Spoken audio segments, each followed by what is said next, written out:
Alright. What am I gonna play? Alright, what am I playing? I think I'm gonna play some what is it? Overwatch. And go from there. I haven't played in a while.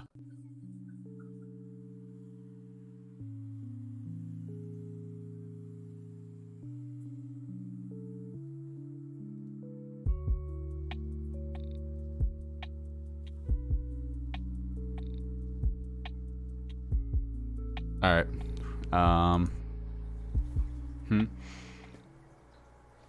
Why is my phone like not working right now? It's like not connecting to the internet.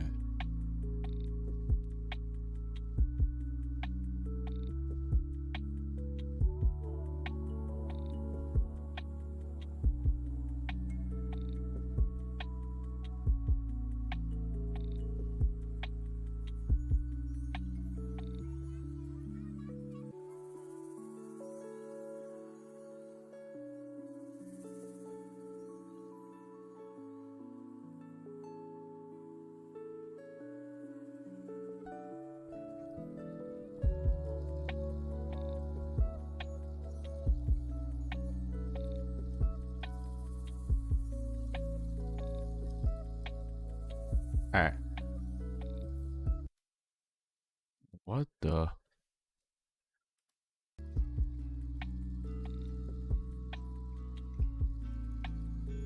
Alright.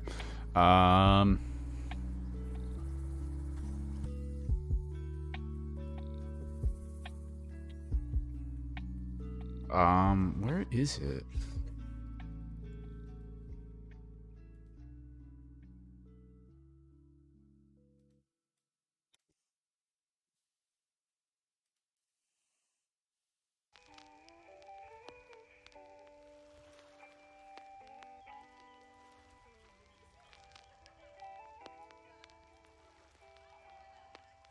Alright, I gotta turn off my VPN.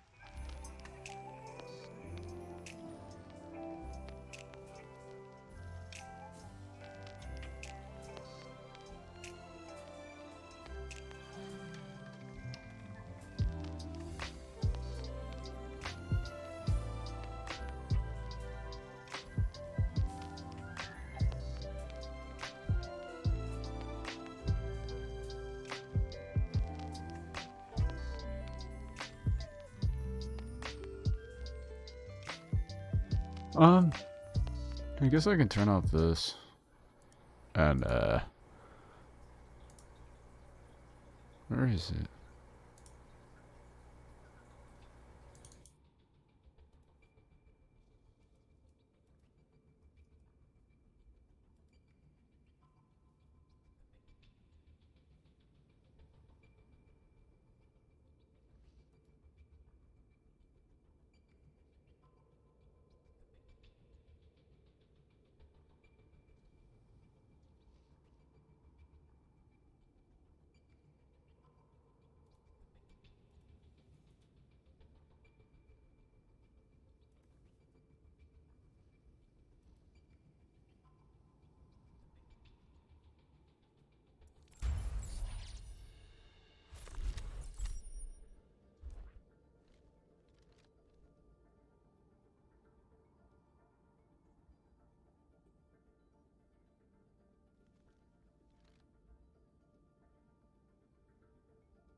Oh,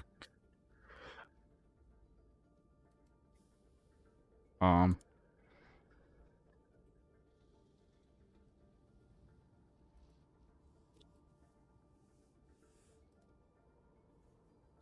oh, hello? Sup? What's up? Not much. Playing Overwatch, Pat. Ho, ho, ho, ho. I'm watching FNAF videos by Markiplier because I'm bored and technically in quarantine till the 5th. Overwatch. Doors are open. Upside though is I have this. playing Overwatch and I'm gonna stream it. Wow.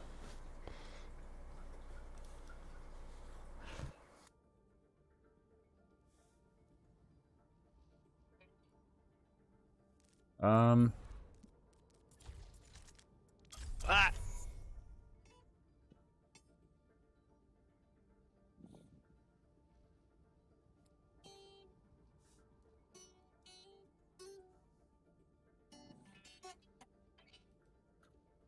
Yeah, that's what I was. Yep. Yep. I need to not play guitar for a little. My fingers are very.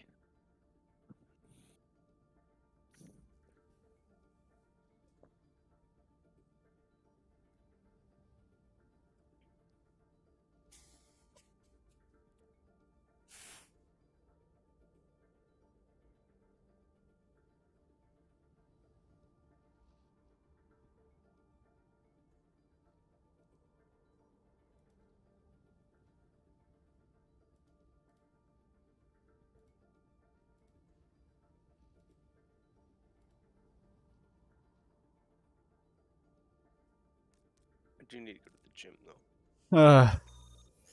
I'm doing that today. Now arriving at Lijiang Tower. Prepare for battle. Select your hero.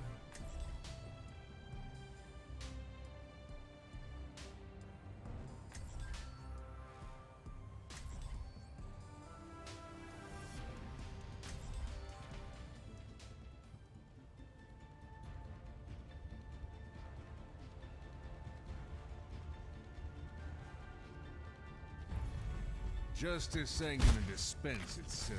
It's an honor fighting by your side, ma'am. You always right, Charmer. This is the time of year to think about everything we have to be thankful for.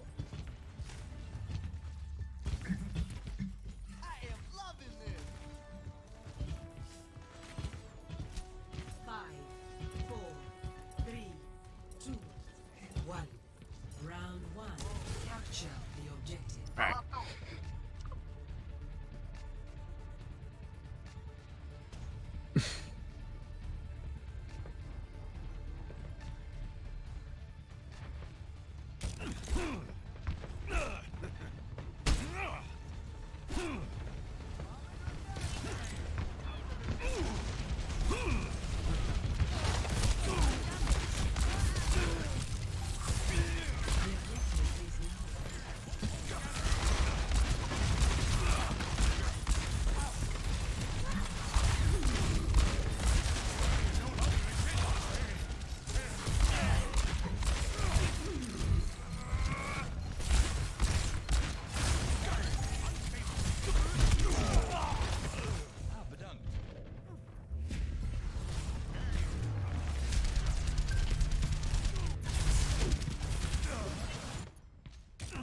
It'll take more than that.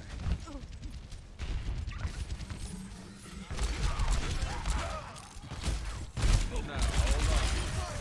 Happy trail.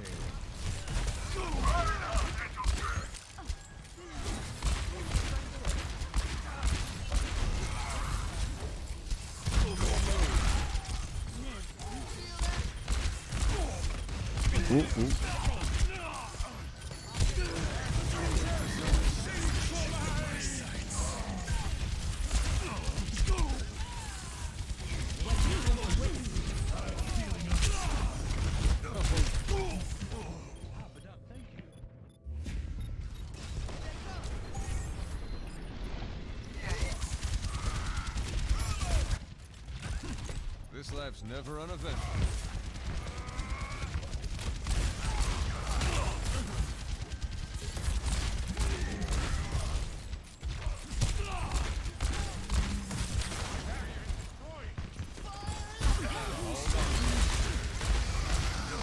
Much better.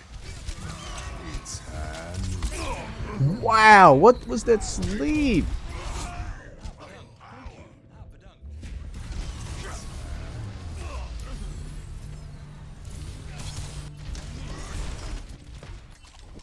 Back into the mix. With every death comes honor. with honor, redemption.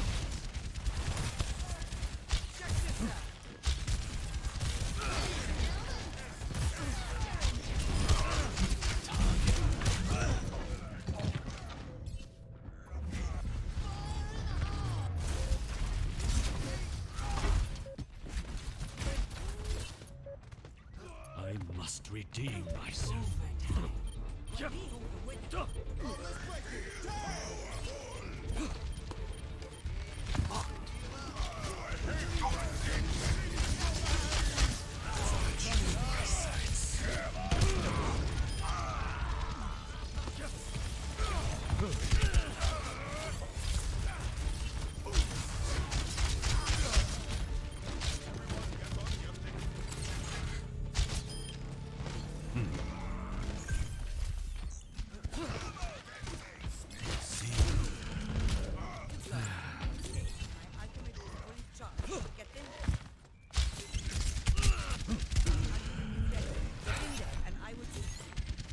See through the wolf's eyes.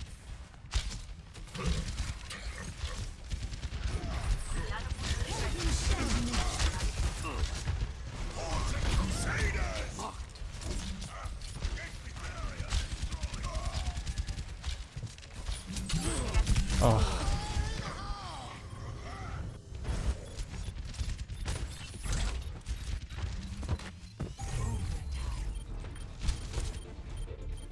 Start over at the beginning.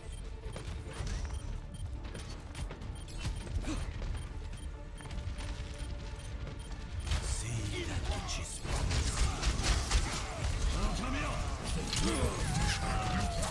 You have been judged.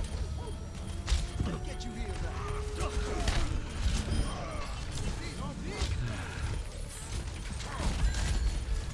I claim the objectives.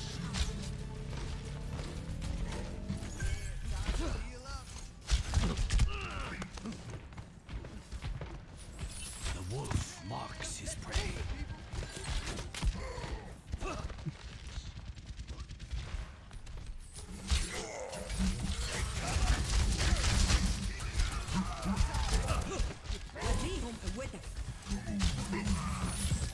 See through the wolf's eyes.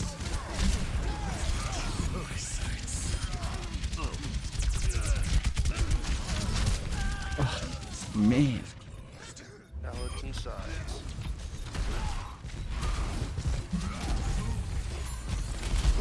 Helden sterben nicht. Best round. Strike! Take cover! Score 0-1.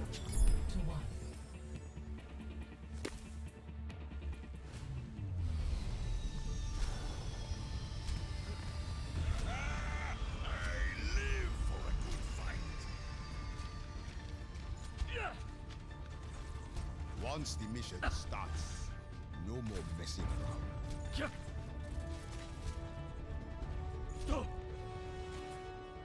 E aí?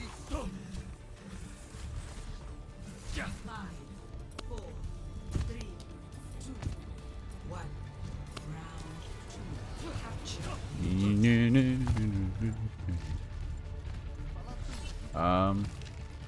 See that which is unseen.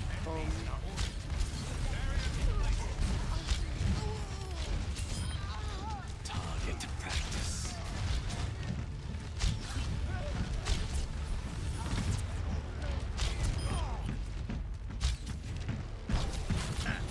The objective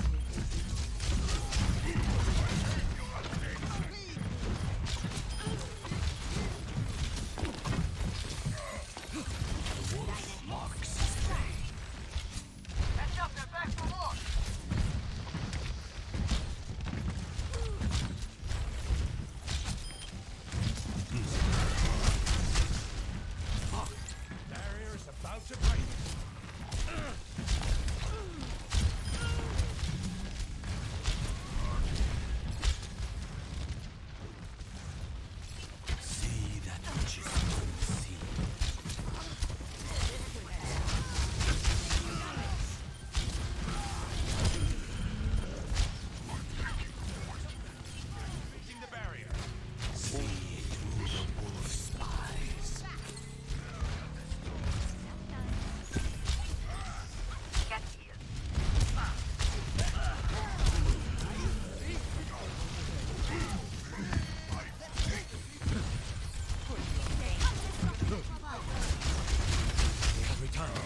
Oh. Man.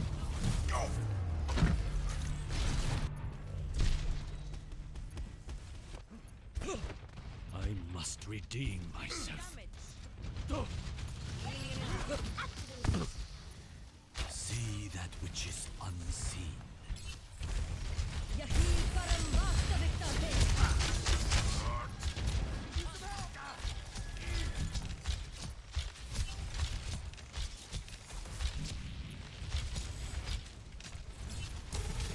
See through the wolf's eyes.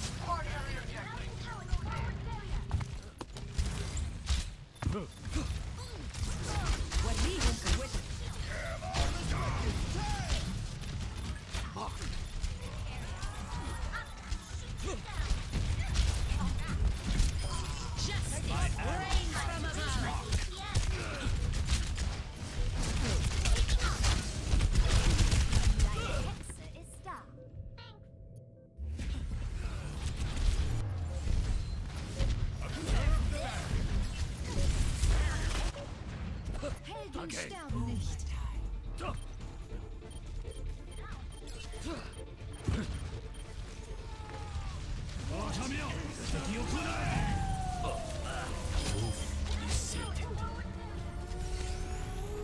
I am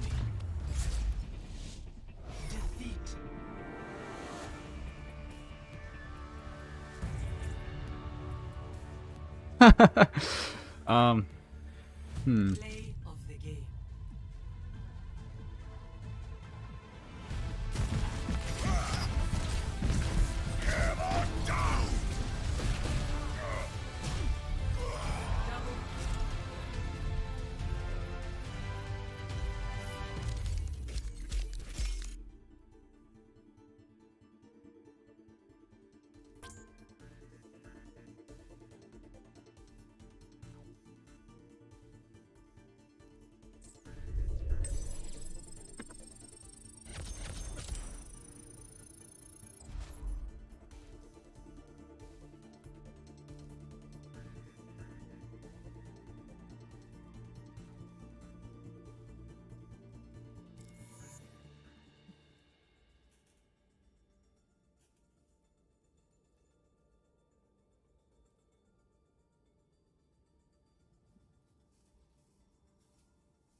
Welcome to Paris.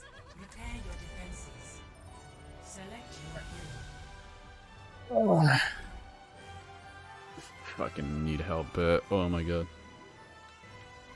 You need help with. Jesus. Attackers incoming in 30 seconds. The lore. Ugh. See, Pat, I'm trying to do some Overwatch shit, so I'm gonna do like my my Overwatch placements You do that. for like You do that. DPS. Instead of, So you keep playing that trash ass garbage. well, I gotta play Cassidy. No, You don't. know, the new hero Cassidy.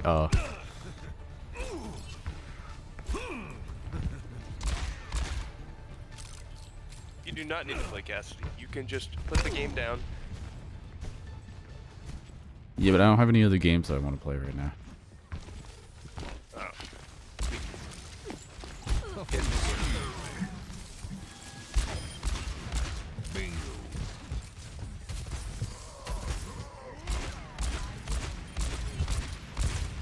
Push on.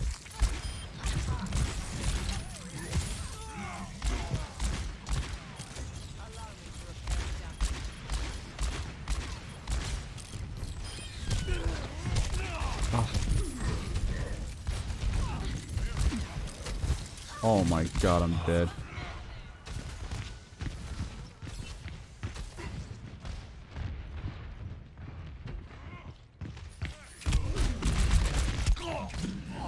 He's won. Oh, dude, I'm so rusty on Overwatch. Rust. The rust is real. Into the mix. hold up.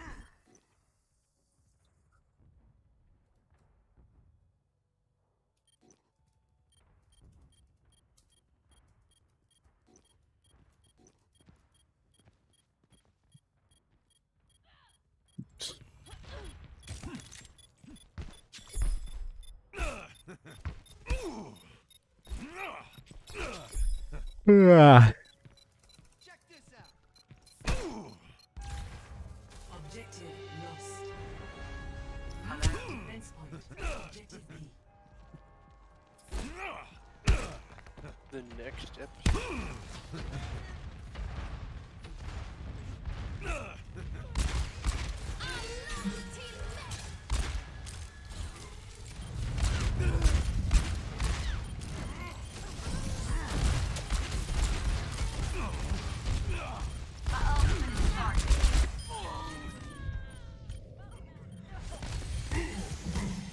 I can't compete with that, man.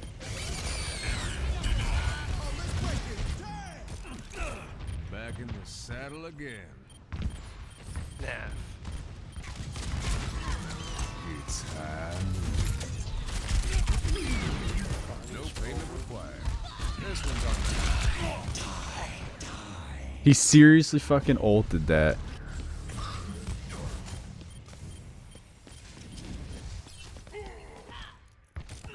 well now. Spotted them. Surrender. I will.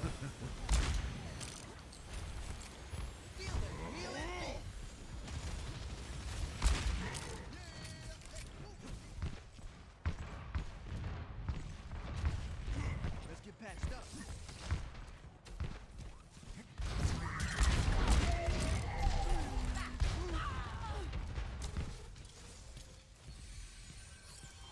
Dein Schutzengel ist da. Heilung. Hey.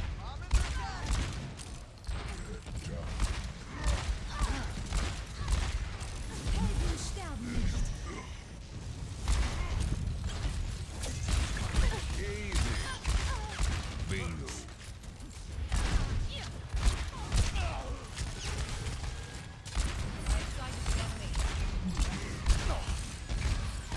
Der Kampf ist noch nicht vorbei.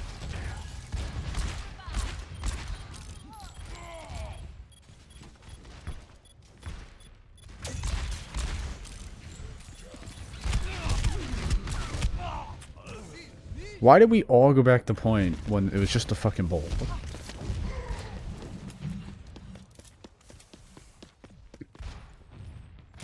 Let's start over at the beginning.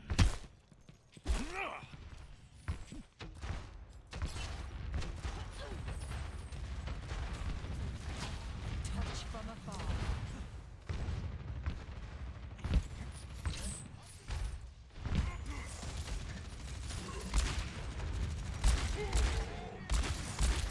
Justice reigns from above.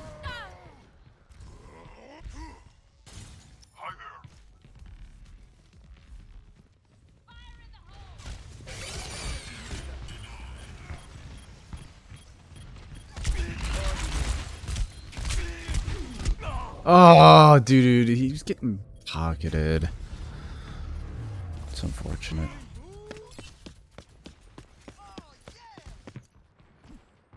Back in the saddle again.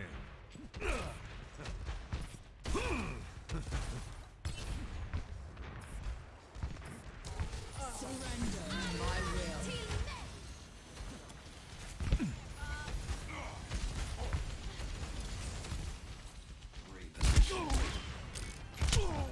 Hold up.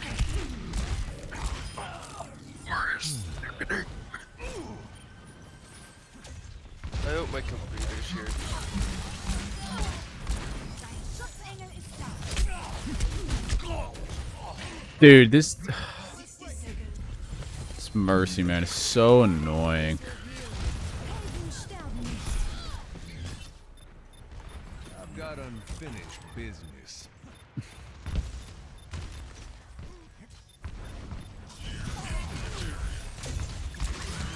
It's time. better shot. I'm on fire. Accelerate. Easy. 30 seconds.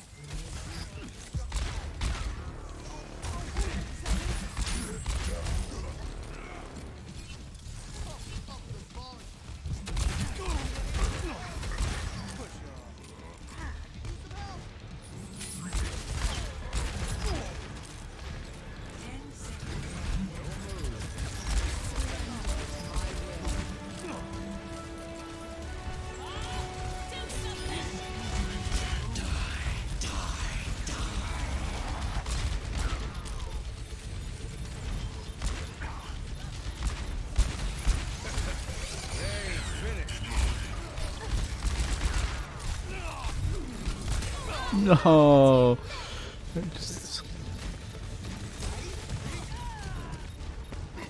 I like garbage. Oh, Still don't understand what.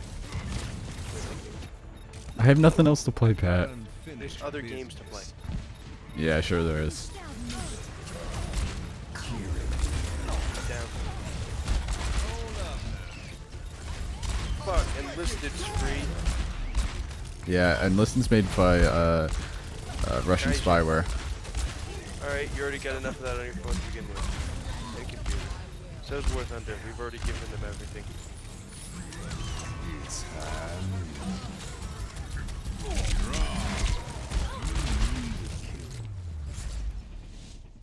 Victory.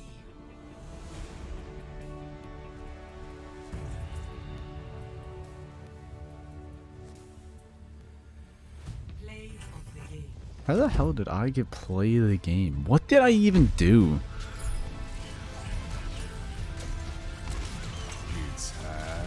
Be the only one who's fairly decent.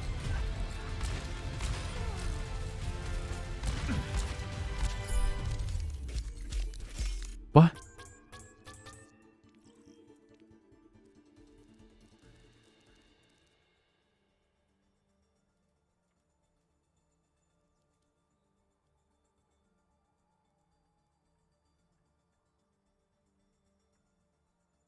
Mm-hmm.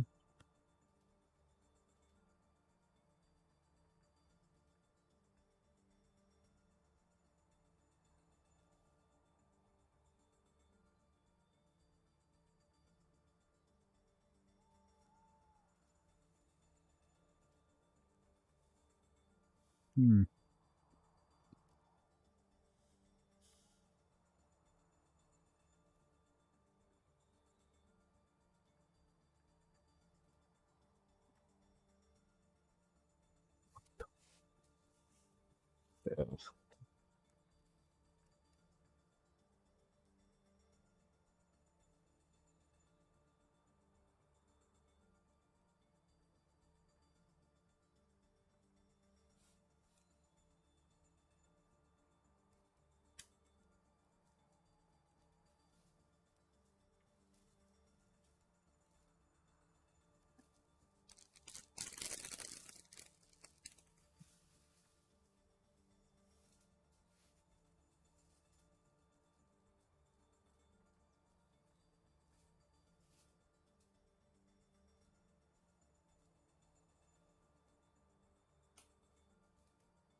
Jesus fuck.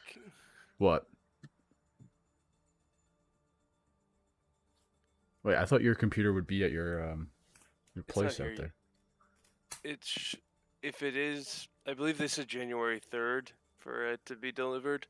But if Oh, it it might is be a here business in day the thing. mailroom, yeah, and well the mailroom's closed for the holiday too. Yeah. So I'm assuming not just business days, just because of the holidays.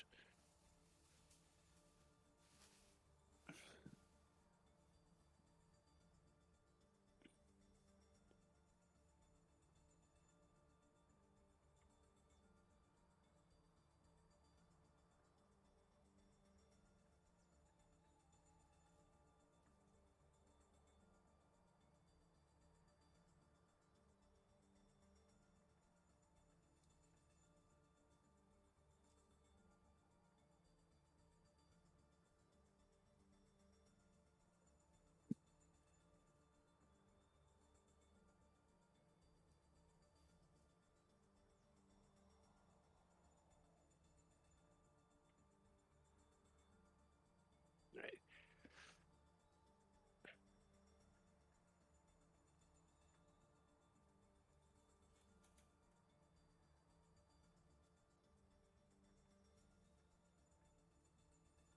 Power strip. That's what I need. I need a power strip before my desktop gets here.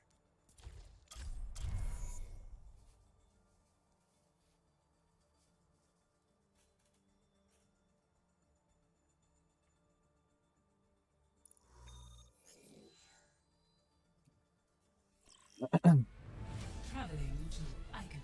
Prepare to attack. Select your hero.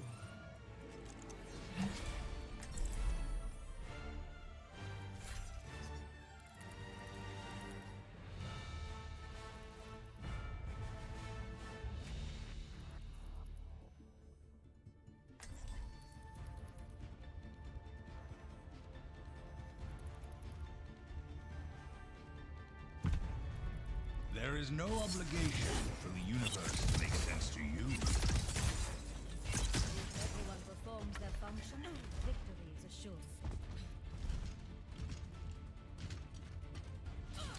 Attack commences in 30 seconds. I could use a little more time to get ready.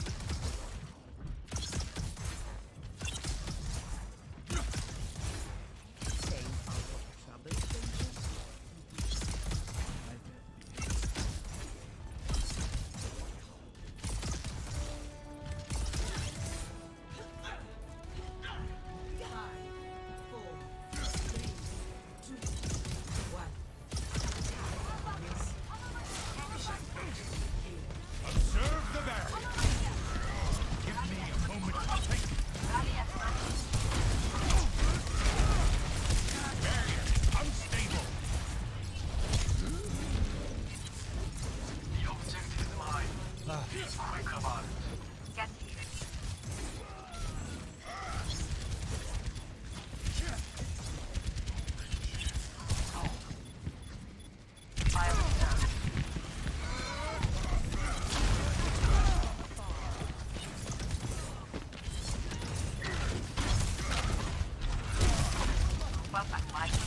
Barrier is unstable. Oh, Lucio doesn't have even 10% charge. That's bad. I just swapped things. What were you before? Brig, that makes sense. Yeah.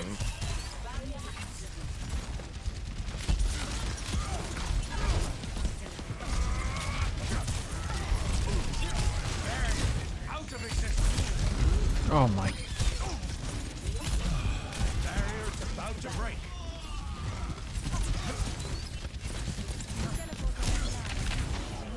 Give me a moment to think.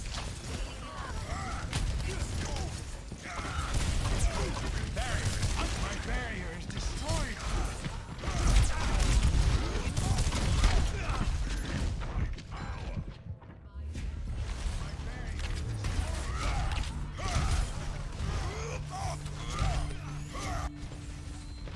That music, it's playing again. The experiment is ready. Time for a graffiti flush.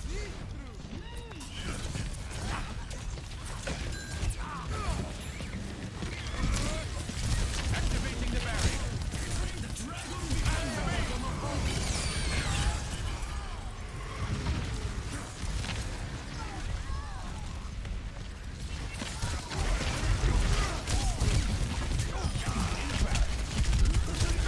Oh, I messed up.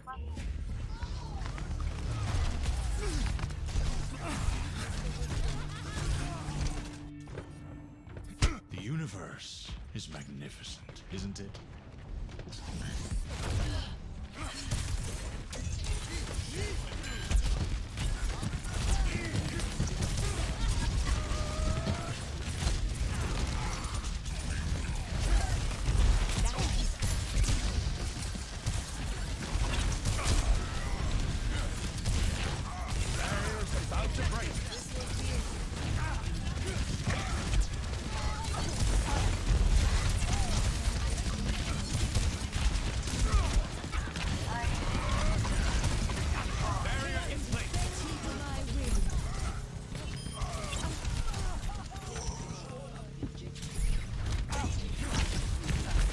Damn.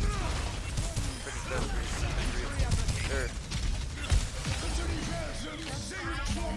Desperat's got a catacomb.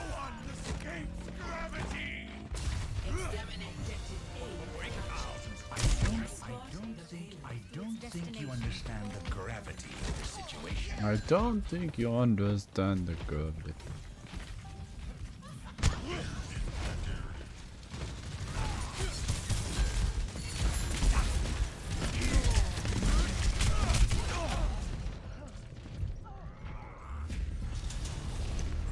I'm under attack.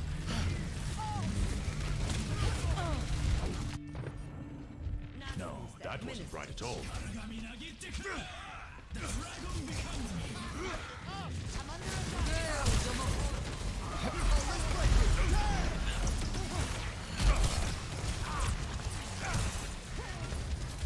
payload moves towards its predicted outcome.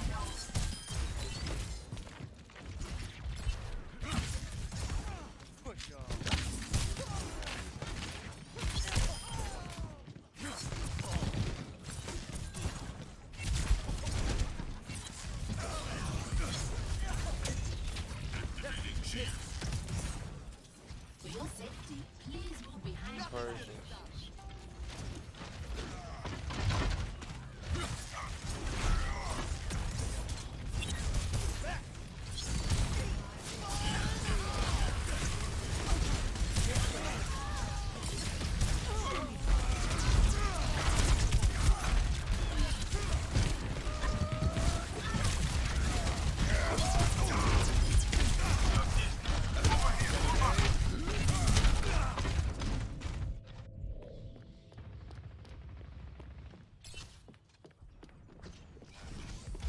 My teleporter is on. That music. It's playing again.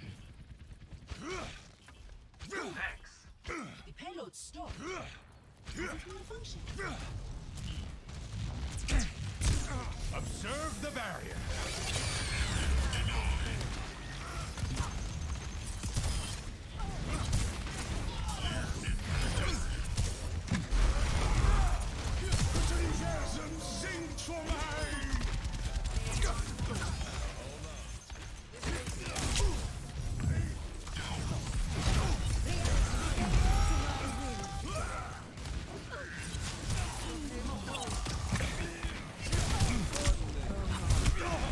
Oh my god, 1 health.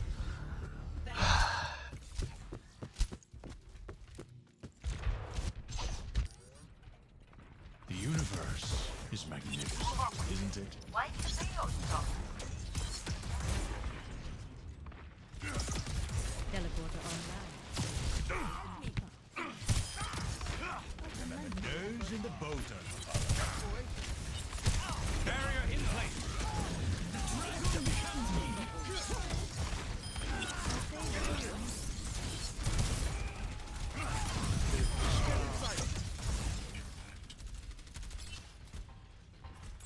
How about a little extra?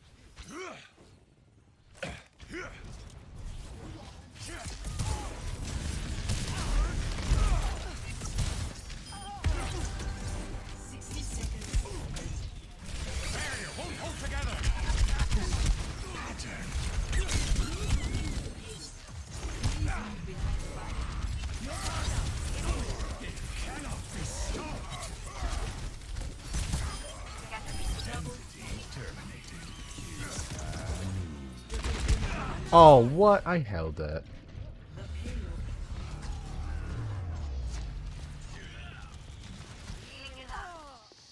I'm on fire. That music. It's playing again.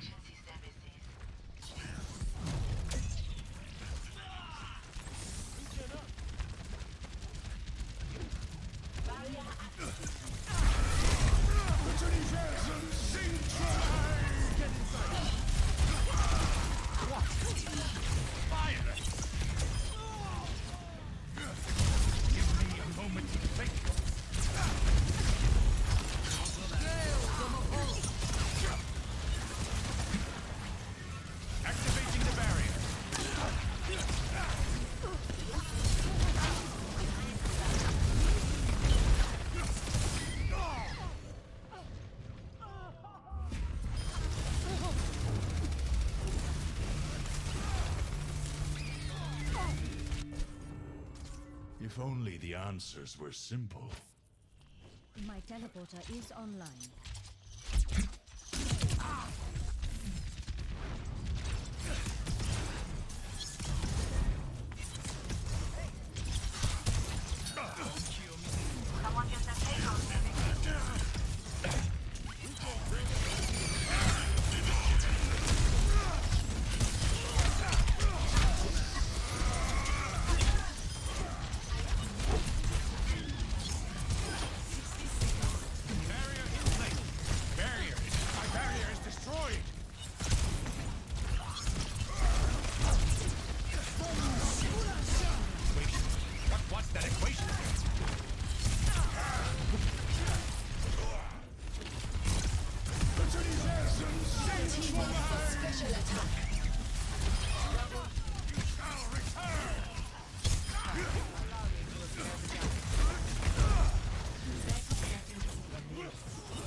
Activating the barrier.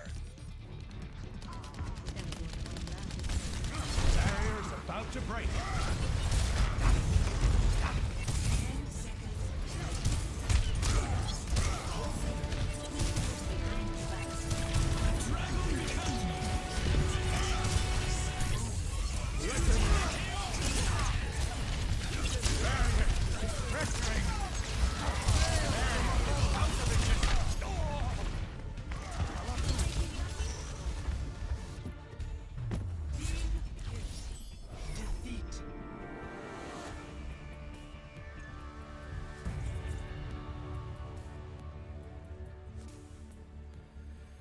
Play of the game.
Now entering the temple. Prepare your defenses.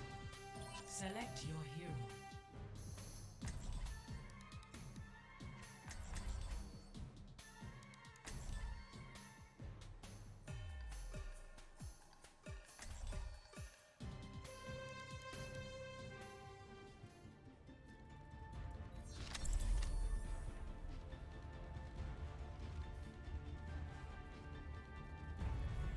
No dying on my watch. I hope this doesn't take too long. I have a show to put on. Attackers incoming in 30 seconds. I can't wait to get into the fight.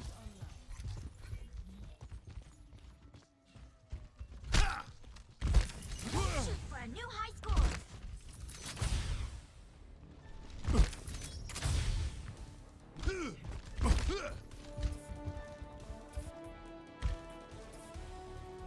Five, 4, 3, 2, 1. Attackers incoming. Defend objective A. Got you good as new.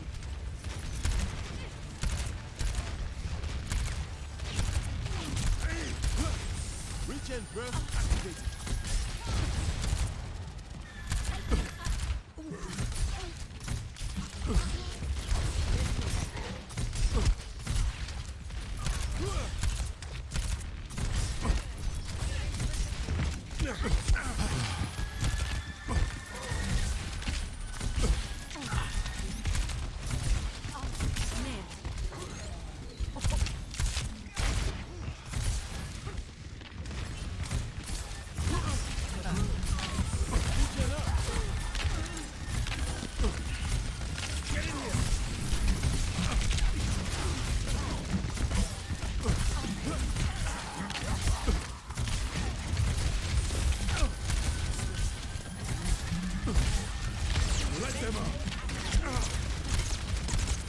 Interesting.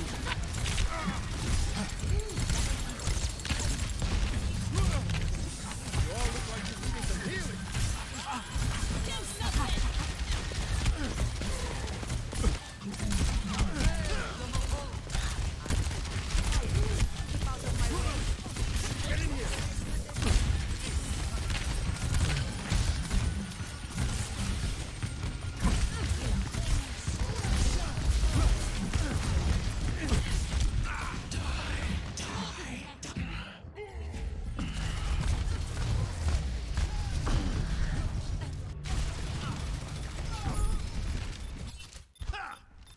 Can't be attitude positive là.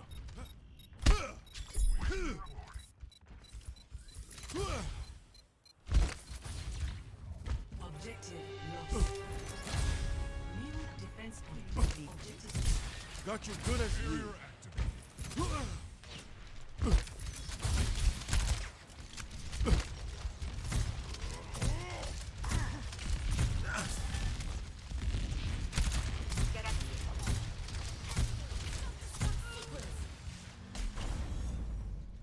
That was big.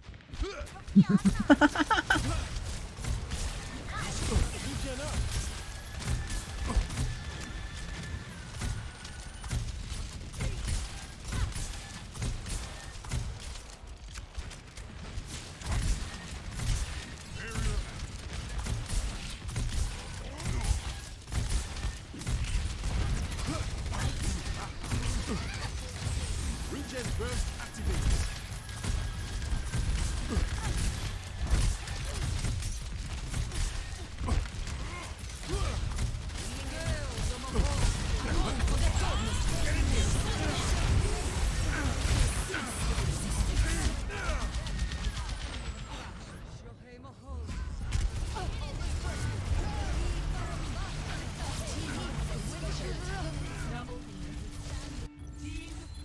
Maintain that positive attitude.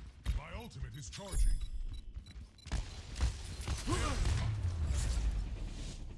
Defeat.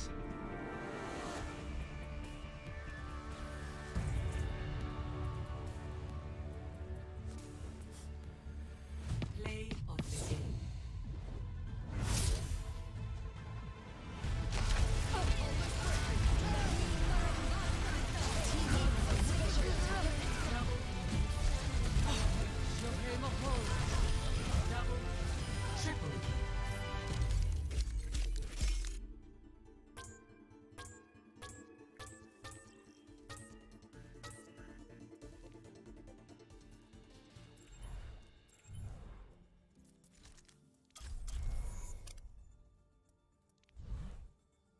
Hmm.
Hmm.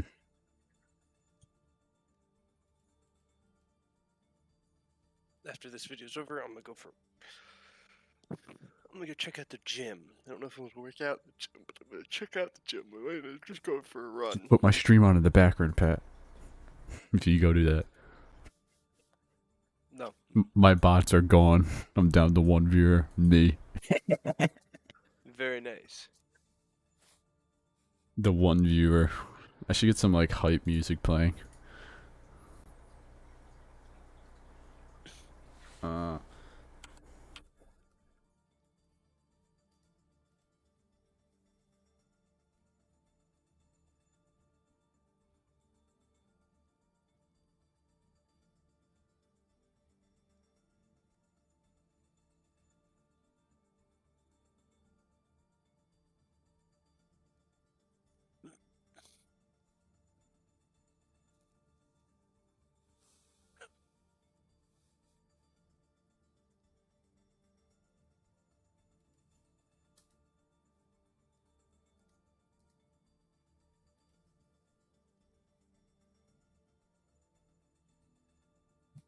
No copyright. EDM.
Hmm.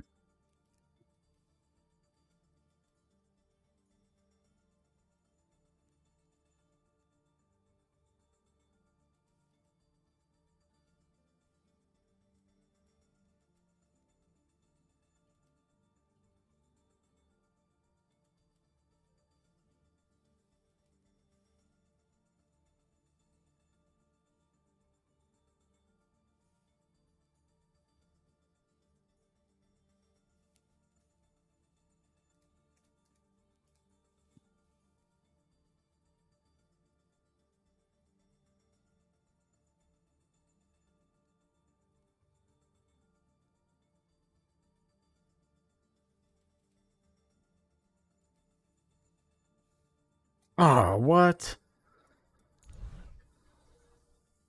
Ah, this might be something. Hold up.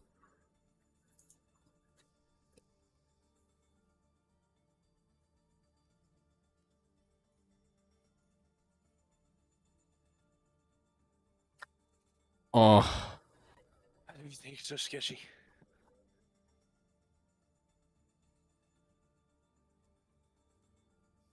shit. Alright, I gotta go, Pat. All right. I'll leave my stream on though, so All right. Sounds good.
Pat, you there?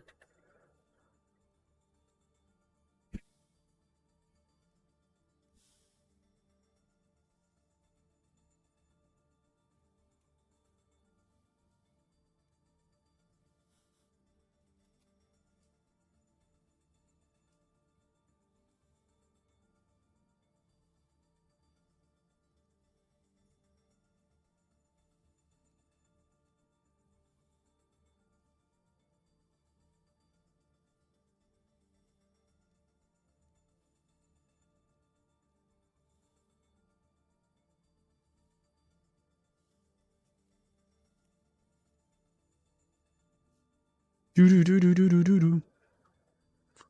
Do do do do do do do do do do do do do. Let's put on my.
Oh, what is that? How do I pronounce that?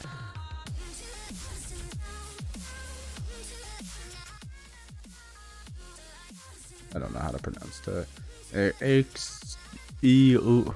Yeah, no, it's not happening. Thanks for the follow.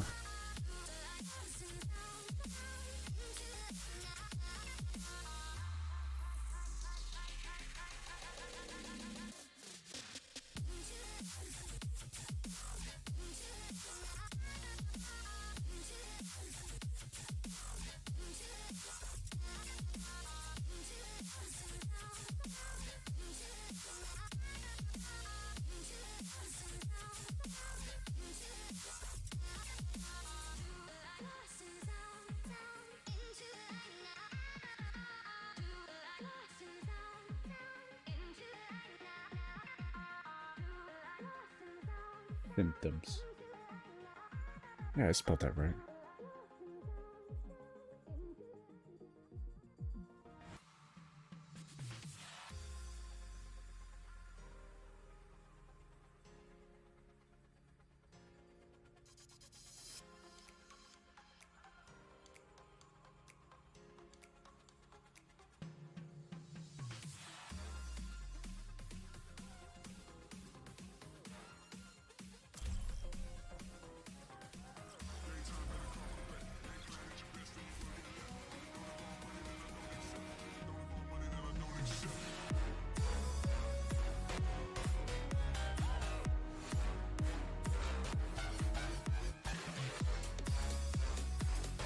Absolute jam.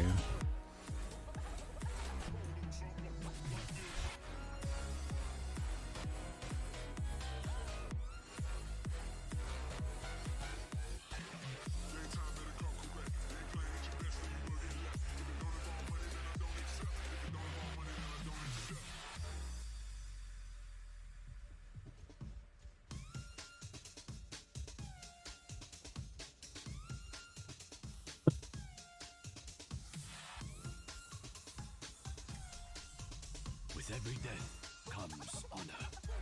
With honor, redemption.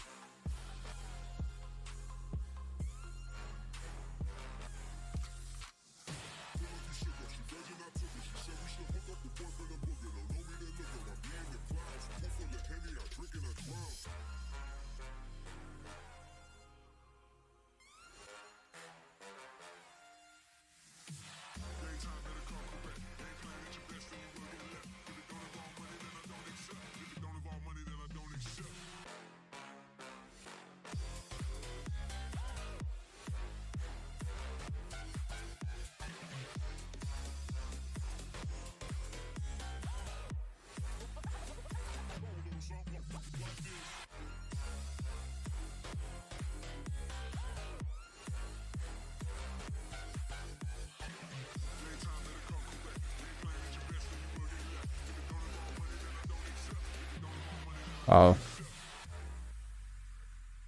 Get rid of move bots, son. Oh, wow.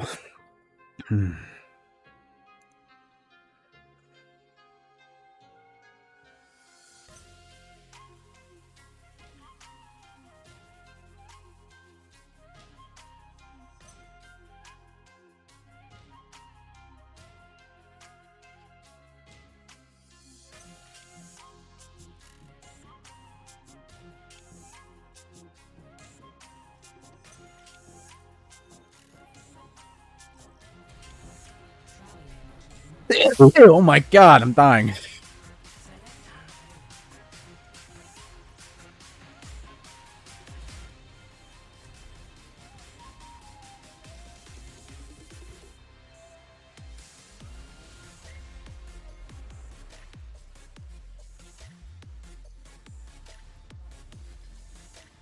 Alright. Got to roll these people.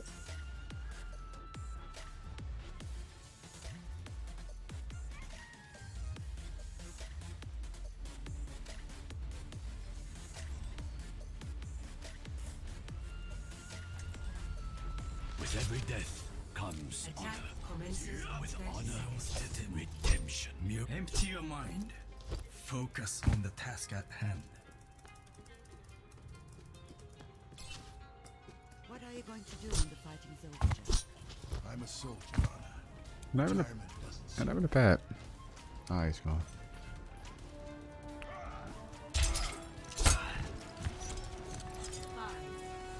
Oh, some call-outs.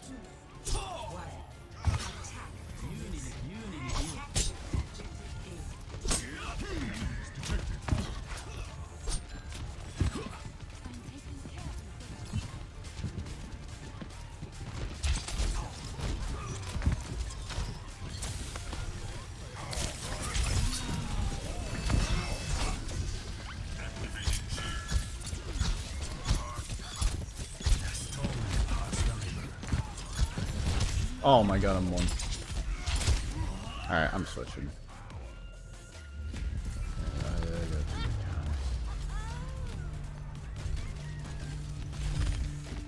Where's Cassidy? Justice ain't gonna dispense. I don't much like losing. I don't know what you were thinking, Ryan. Doing something, man. I think we need to get this junk off the high ground.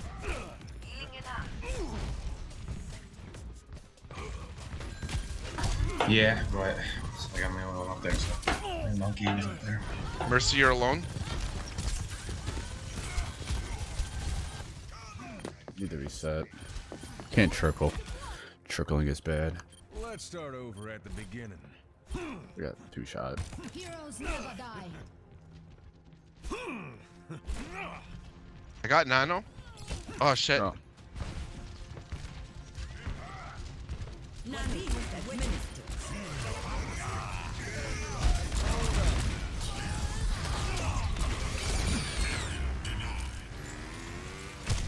Oh.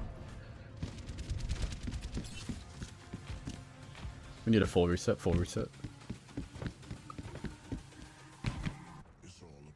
It ain't my time. Let's go high ground. Yeah.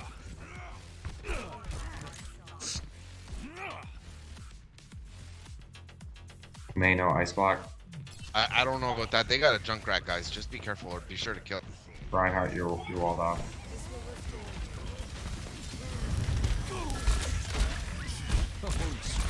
He's one, he's one.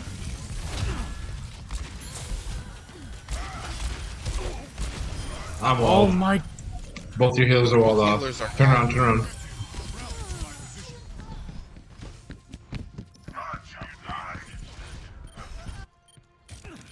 Back into the mix. Yeah, you're still on. I'm claiming this will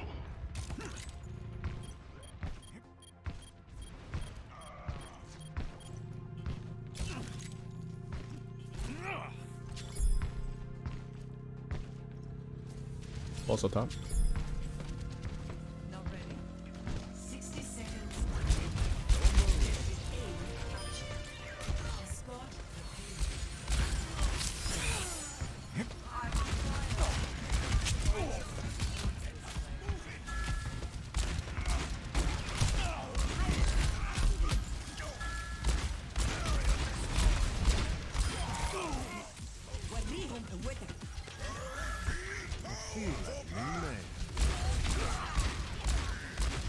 Peek me in the room. Peek me in the room. Somebody.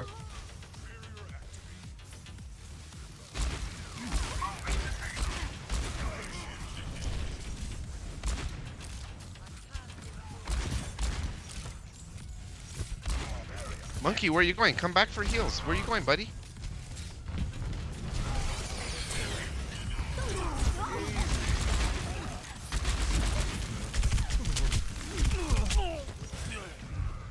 I canceled her ult, I'm pretty sure.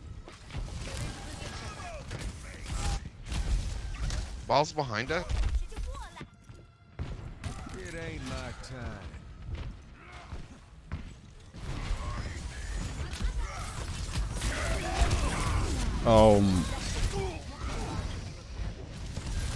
Dude, I'm just walking out and dying at spawn. Holy shit.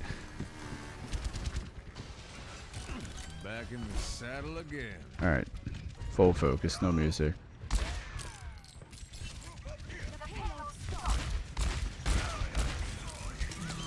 It's high noon. Draw. You gotta work on that aim. Ball on the back point.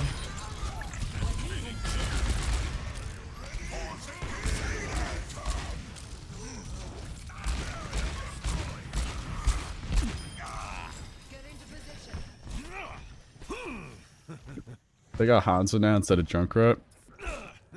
Watch out for that.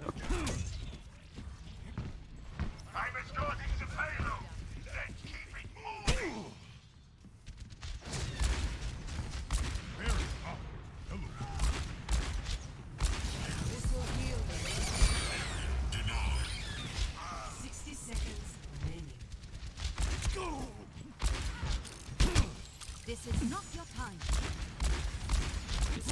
Oh my god.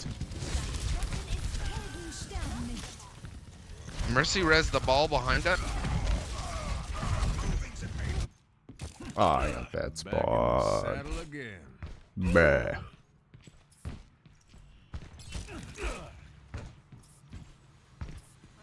Boo boop. 30 seconds. Du-du-du-du-du-du-du-du.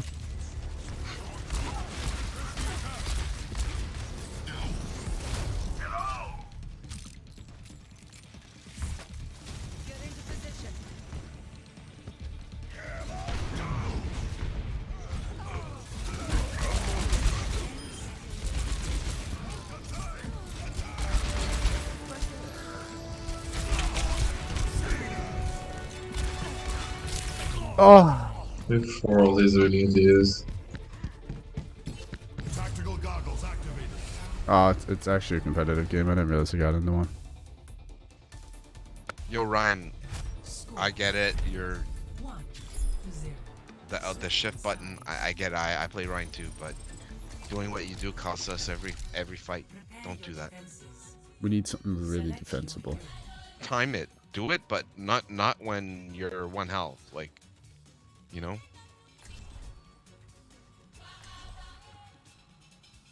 I think he gets low and just presses shift. I don't even know what I'm gonna play. Maybe Junker. I don't fucking know. What have I been playing this season? I get it. It's New Year's. You had a couple of drinks, a couple of spliffs. You feel good. I get it, but I want to. I've also had a couple drinks and spliffs, and I'm not sacking. Do you know what I do when I play this game? What? All I do is when I play this game is drink. It is something else. Yeah. I'm with you, bro. Okay. I'm gonna roll here. I'm the best drunk rat on the West Coast or East Coast shit. You know. Oh yeah, here we go. I'm gonna carry our Reinhardt. East Coast, West Coast. Same difference, you know. Oh shit, our Widow's dead. Yeah, that hog jumped in front of me, and I didn't get to see the other Widow. That's pretty convenient.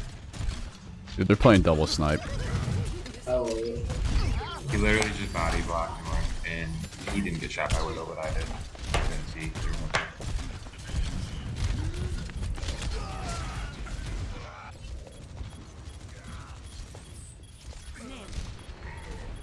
Ball's asleep. No, no, no. Let him sleep, man. Back for more.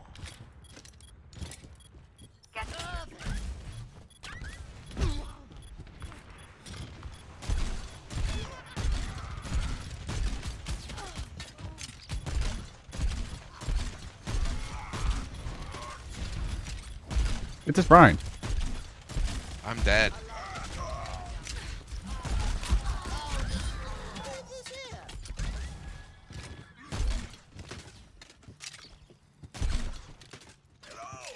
They got Tracer now?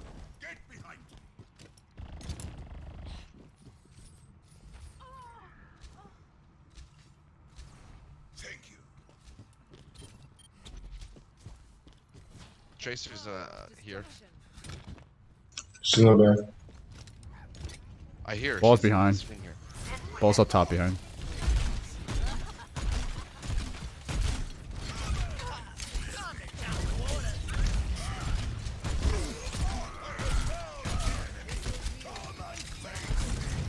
Okay, Ryan, you can get ready to charge in like 5. I got my nano coming up. Okay, if you want to charge, Ryan, charge in. I got nano.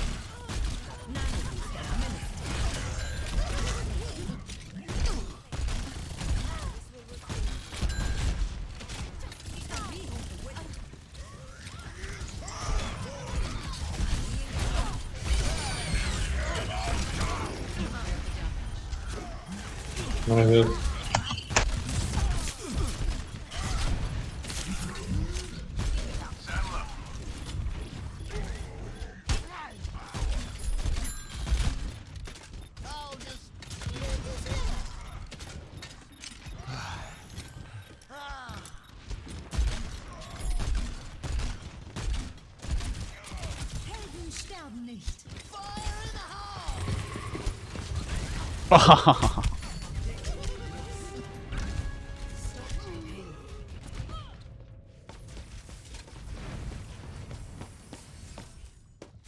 Personne n'échappe à mon regard. Still treading water. Oh. Sorry, buddy. Stop me if you've heard this one before.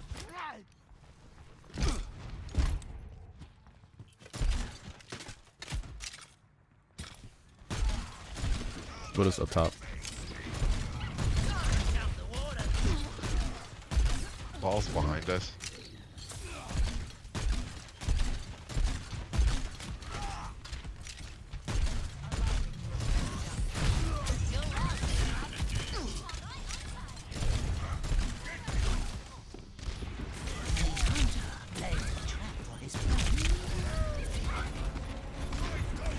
Go touch. Now. Touch. My placement, guys. My placements.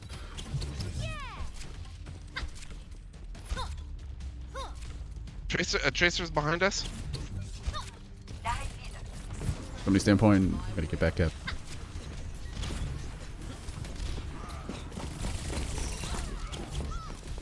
I gotta get off. Trace, Anna. Nah, I got you. I got you.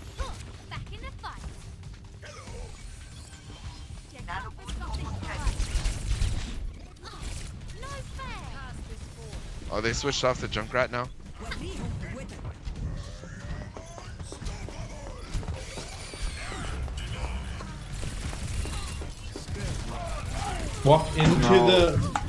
Walk into the holy shit. What are you? Oh no.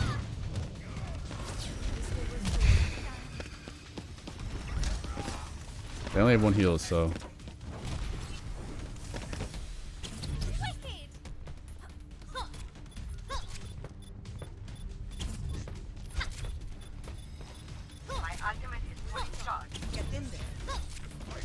Ryan's going behind. He's gonna shatter.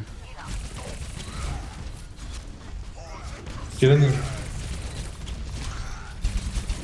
Ryan came from behind.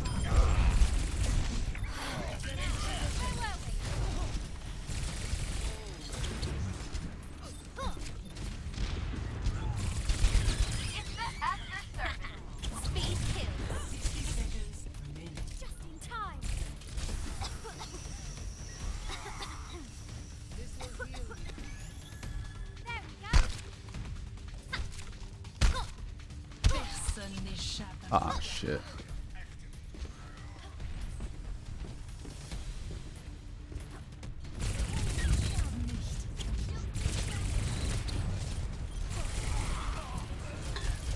Getting battle mercied again in Widow.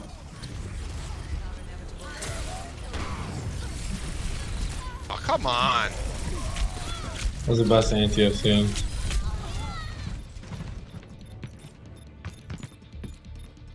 GG.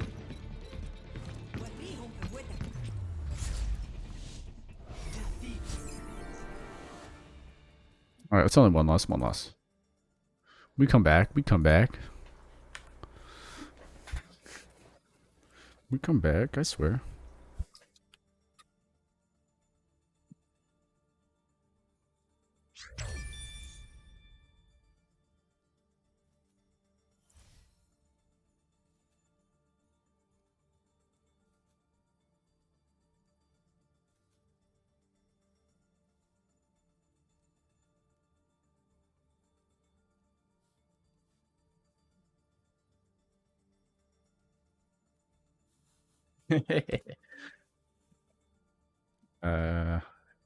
I guess Pat went to the Jimmy-Oni.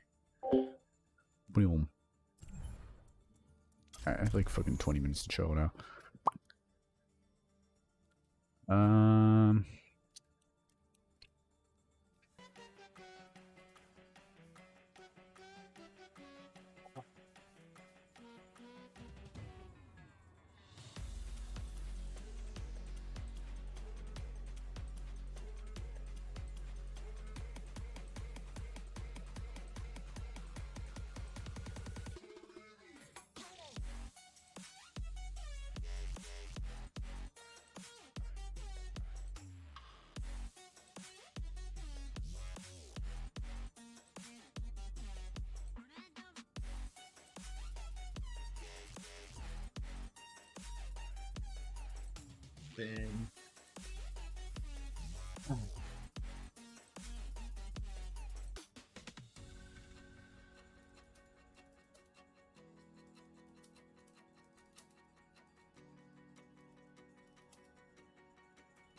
When I look up how to grow on Twitch, it always says networking. I have no networking. I know nobody. Yeah, I have no luck.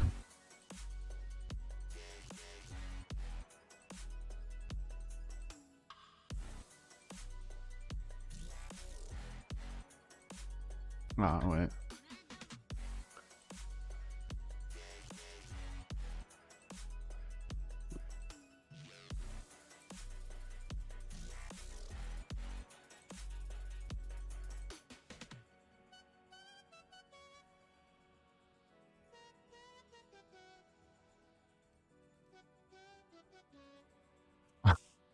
It's fucking insane. I can just perma users. I love it.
Now arriving at Helix.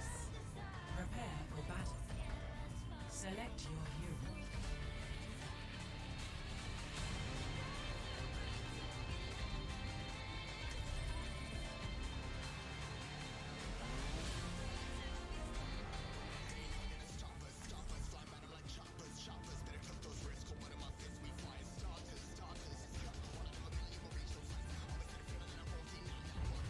All right.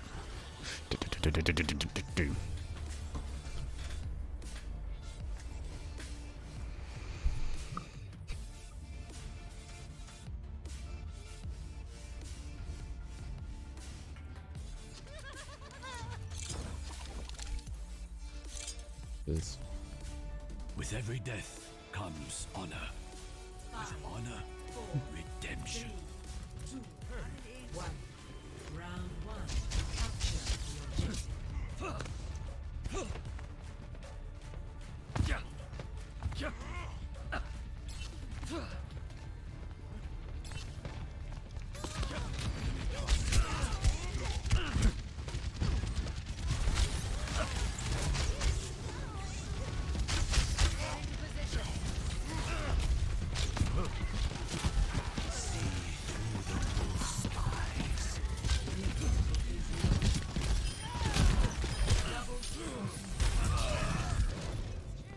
Got hit into next year. Holy shit.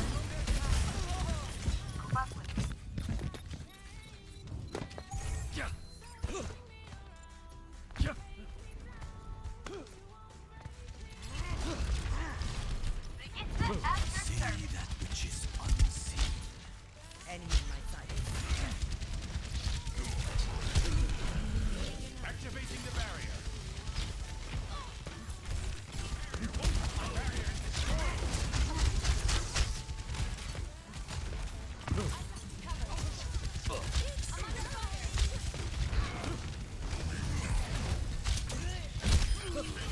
Is that the best you can do?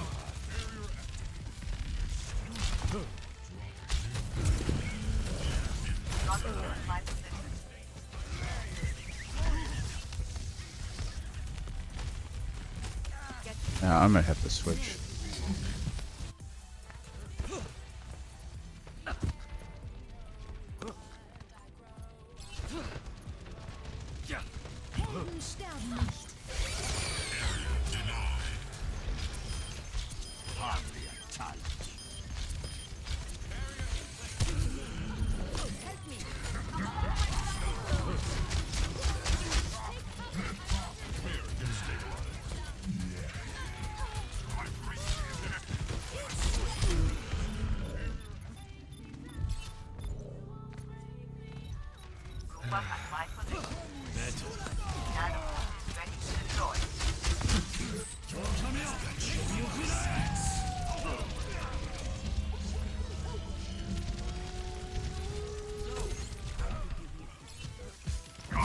Oh.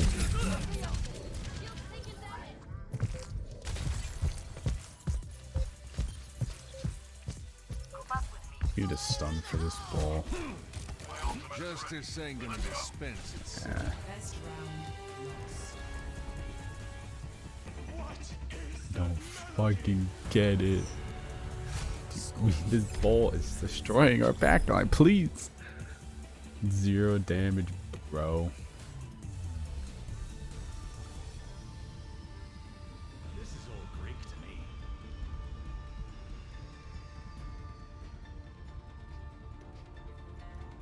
I'm not one for standing around. Sincerest apologies. Oh god. It's a shit show. We have no healing now. We're gonna get absolutely rolled.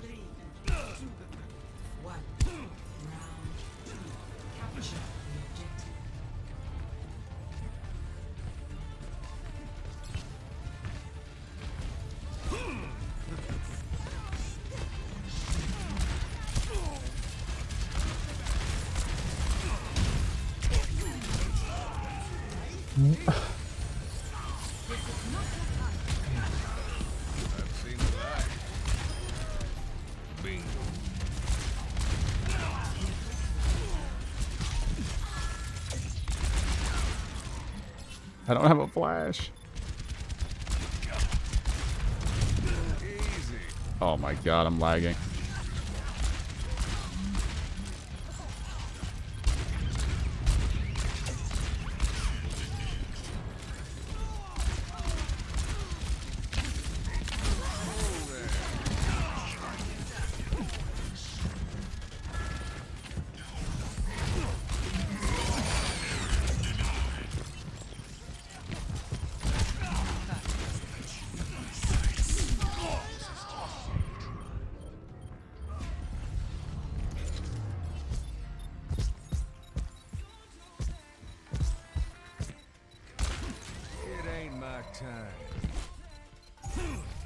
This Junkrat's definitely smurfing.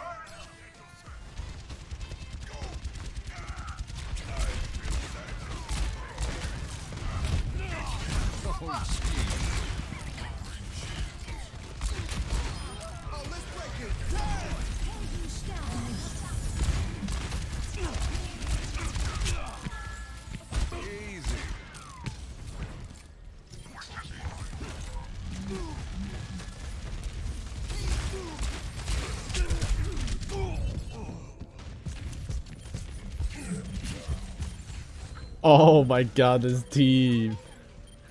It's, dude, their DPS are hard carrying.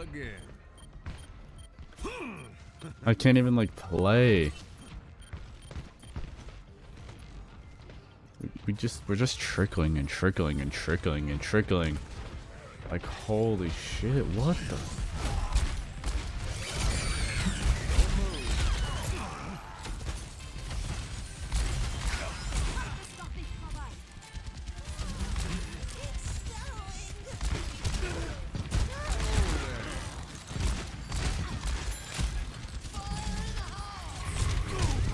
ah.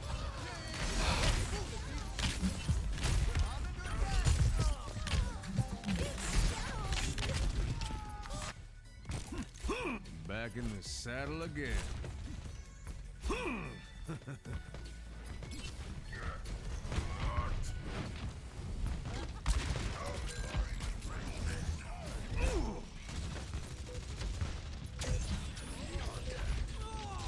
It's like we're just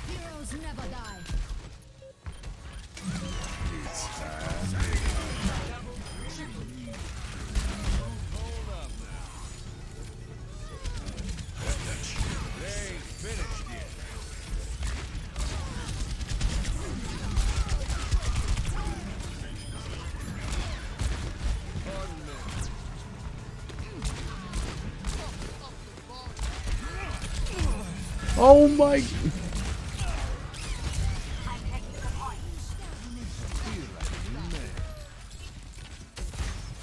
Don't move. Happy trail. Holy shit, I'm fucking one.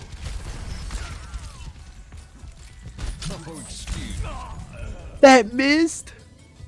Oh, I'm so bad. Let's just end this game already, please.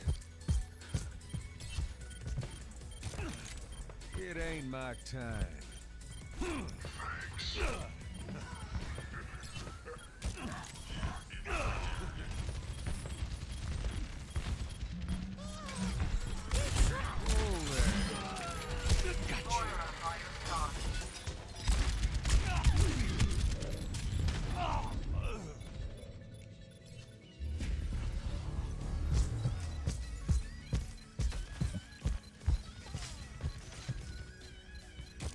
Let's start over at the Just beginning. end this already, please.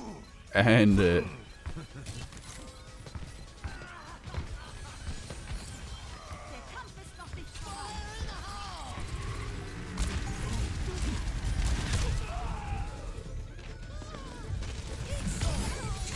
Please, just end this. Please.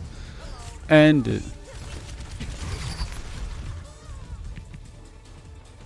It'll take more than that. Holy shit, man. That was rough. Where's my score? Not too long, this is long. Hey, you win some, you lose some.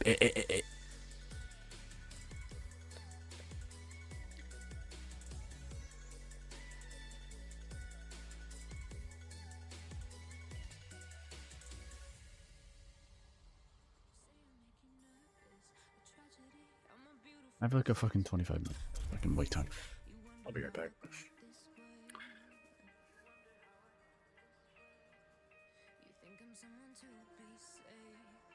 Someone to clean up and tame. Oh, some things never change, never change.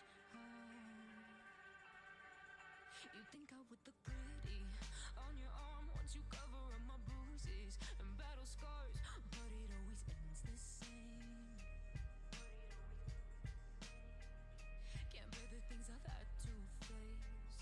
Got you crying on your knees in pain. Oh, some things never change, never change. You break your back to make me feel again. Suffocate to make me breathe again. Lose your mind from endless pain. Some things never change, never change. Redemption never came. I stopped asking for forgiveness, 'cause you should know. Oh, what the fuck is this? DraftKings, who the games are? Fool. Save myself by turning into stone. So save your judgment, 'cause you just don't know. But some things never change, never change. Oh, my mouse just fell off my fucking desk. I should feel guilty and change my ways, leaving crumpled bodies in my wake. Swear I didn't mean to make them break. Swear I didn't mean to make them break. But they're so delicate. Just like find videos to watch. YouTube.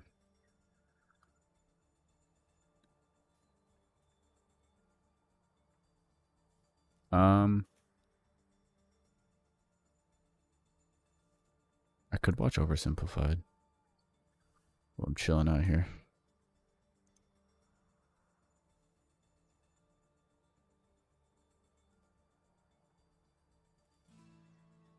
Holy smokes. Christopher Columbus, that is no way to address the king and queen of Spain. What is wrong with you? Okay, so you know how we're looking for a new trade route to India, right? Right. And the earth is round, right? Right. So I'm thinking we can just sail the other way around the planet, right? Yeah. So I set sail, right? Mm-hmm. And I reached India, right? Right. Wrong.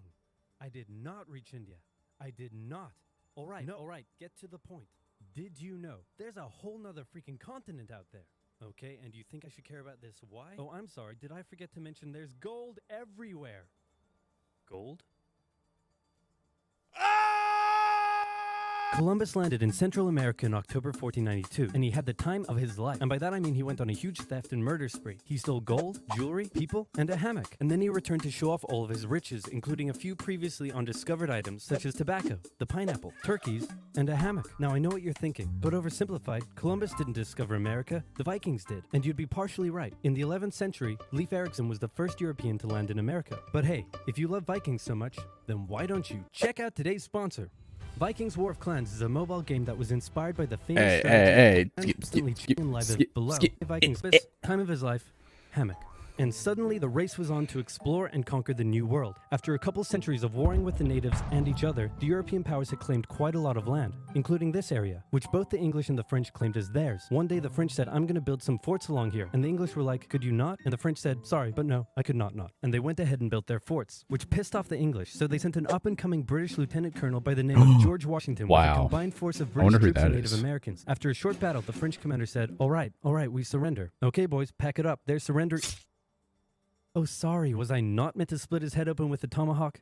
Don't worry, it's not like this will start a 7-year-long major global conflict. And what happened next was a 7-year-long major global conflict, which Great Britain won. At the peace negotiations, Spain gave up Florida, while France gave up all of its territories in North America. But Britain's victory came at a cost, a £60 million cost. They were now broke, in a lot of debt, and had to come up with some way to repay it. So they went to the colonies and said, okay, listen up. So a huge part of the war was spent protecting you from the French, and now we have no money because of it. So... I'm not sure what you're saying here. Okay, so we spent a lot of money protecting you from the French, right? Right. And now we're broke. That certainly is a pickle. How do I Listen turn to this me. off? We spent all of our money protecting you, and now we need money. Can you please pay us back some money? No. Okay, we're just gonna go ahead and tax you. In 1764, Britain introduced the Sugar Act, forcing the colonists to import sugar and molasses exclusively from the British and to pay duties on them. Then a year later, they introduced the extremely controversial Stamp Act, and it worked a little something like this. Hello, shopkeep. Hello, Mr. Bungleberry. Here's the deed for your new shack. Stamp. That'll be 3 pence, please. Wait, what was that? It's the new tax. I get a stamp on any paper or documentation I make, and you have to pay for it. Would you like to see this pamphlet that explains everything? Yes, please. Okay. Stamp. 2 pence, please. This is awful. You know what? Just give me a deck of cards so I can go gamble my pain away. Okay. No. Don't do it. Stamp. Obviously, the colonists were like, hey, my dudes, this new tax legislation right here, this is BS. Until now, they had enjoyed relative freedom to rule themselves, and now suddenly Britain was asserting its control. They were especially unhappy because they didn't have any representatives in the parliament that was levying taxes on them. So they protested. Orators gave fiery speeches. British goods were boycotted, and anyone loyal to the British found themselves increasingly harassed. The whole thing actually began to take quite a toll on British business, and after just a couple years, the British were forced to repeal the Stamp Act. But we still desperately need money. What should we do? We could try taxing the colonies. Great idea. Wait, didn't we literally just try that and it failed miserably? Man, look at me.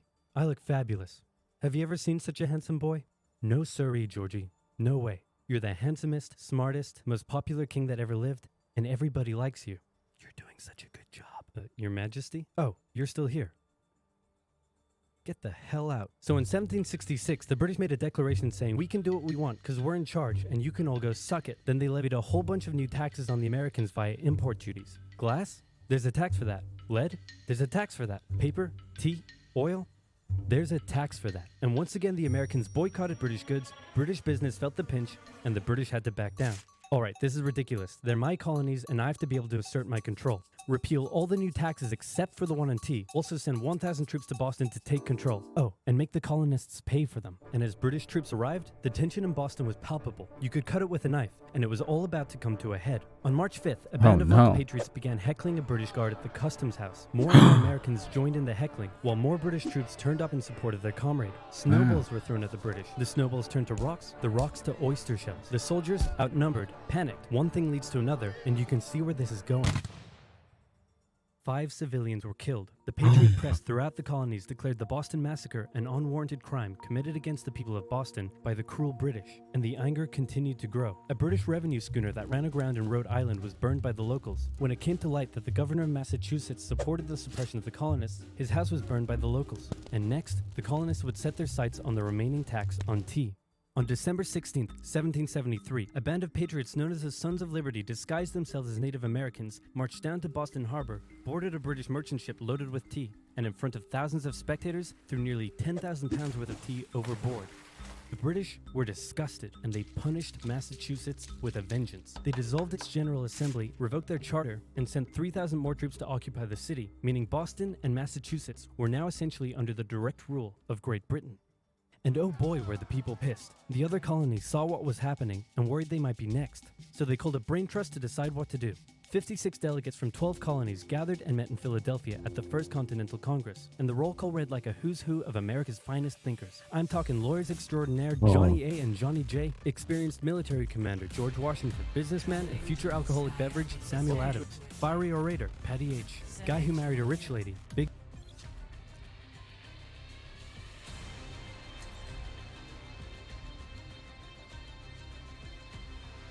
Alright. I've been playing like trash all night. Oops.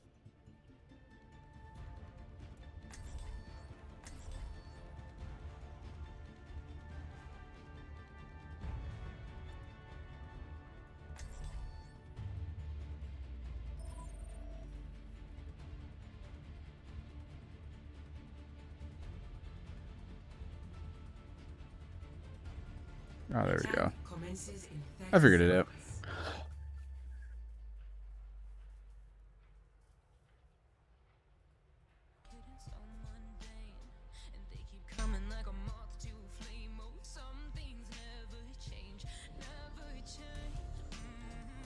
Hmm.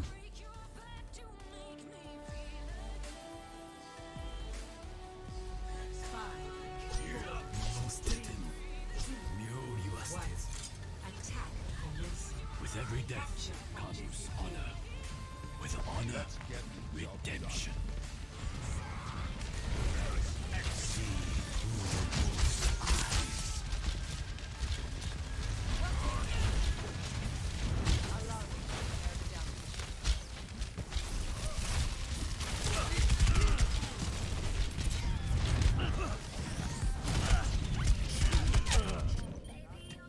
Oh, I'm getting rolled. Soldier on aggro. I will not be defeated so easily.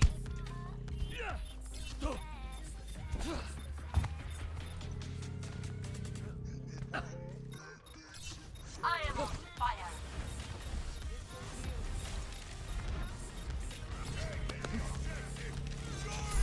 Ball really went low.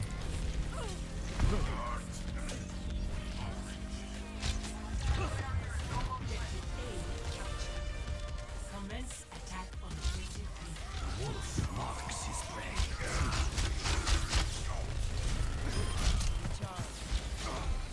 Tristan and what?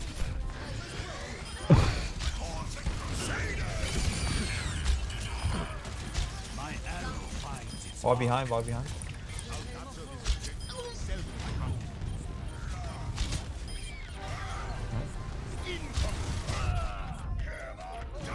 I don't get how that wasn't a bubble. I got pinned. I got pinned. Bullshit, but I somehow got pinned. I swear I bubbled you. When I play Ryan, that's not a pin, but you know, whatever. Gotta love Blizzard. Overwatch, guys. Right on site.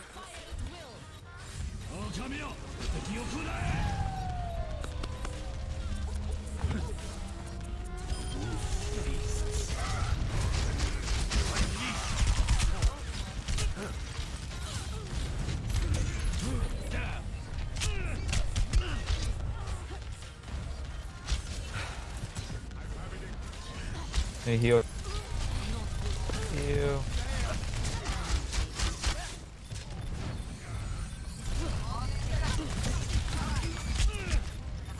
Get on point, get on point.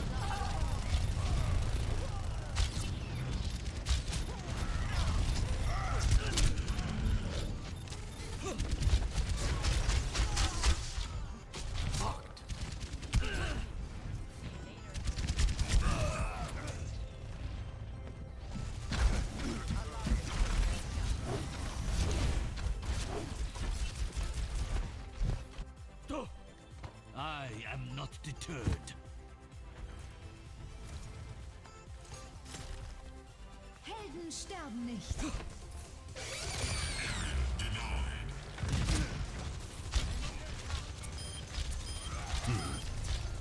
Up or more? Right on.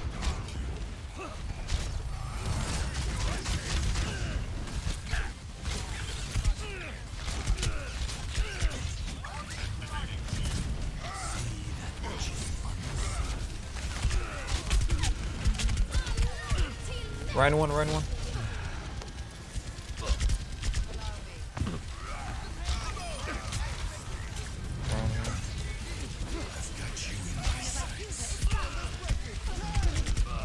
What? Dude, wake up. All right, we need a reset. We need a reset. We're just trickling and feeding them. Never surrender.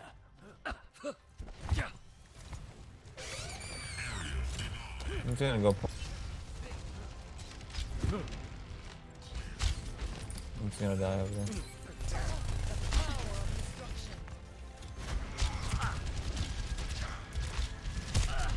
We all have ults.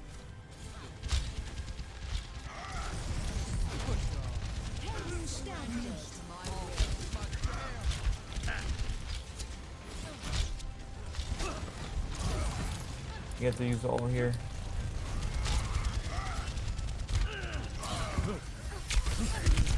Oh my god, I got... That was... Oh shit.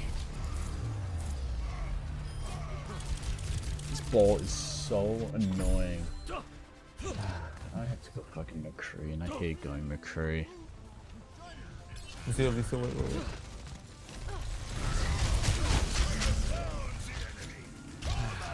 We have to use all here.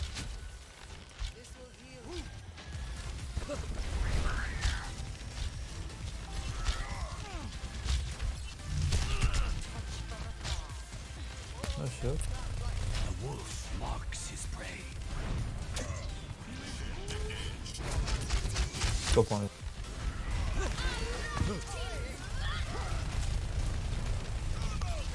Grab whenever, Zara. See through the wolf's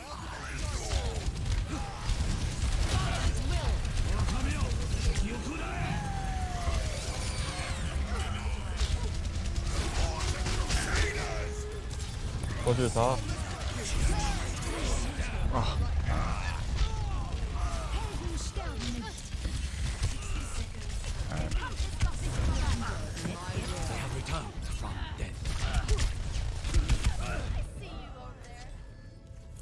Be a soldier for the Sombra. Switching it. I see you over there. Start over at the beginning. We're all soldiers now.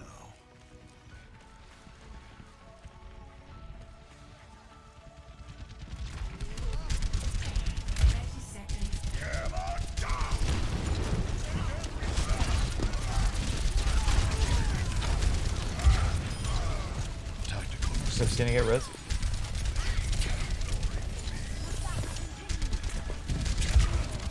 Point.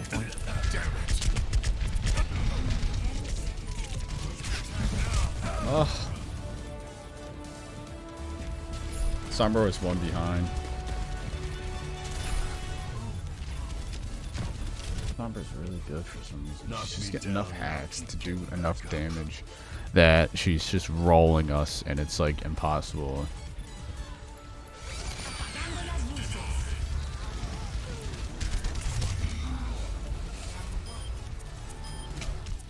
You got a lot.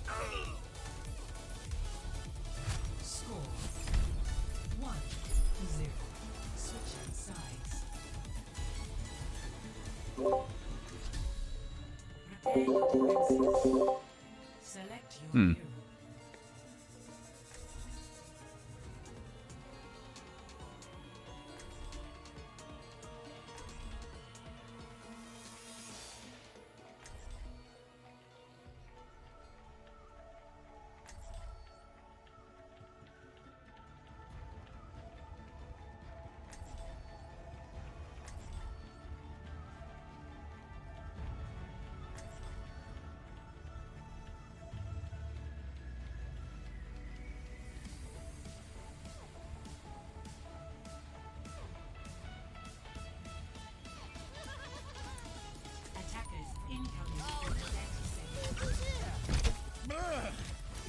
Why is this freaking doing this? Anyone have an extra coat or some mittens?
Oh, Brig is half in the second.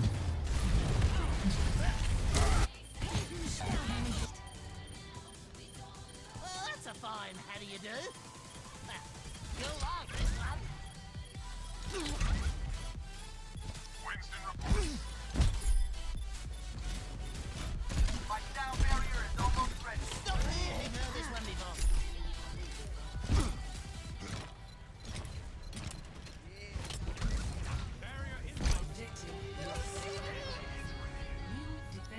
Why is this?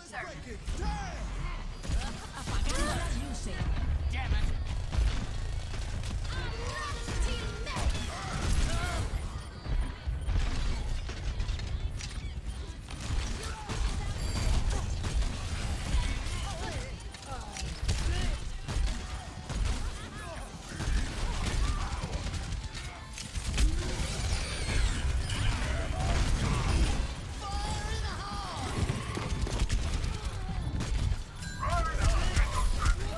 Oh.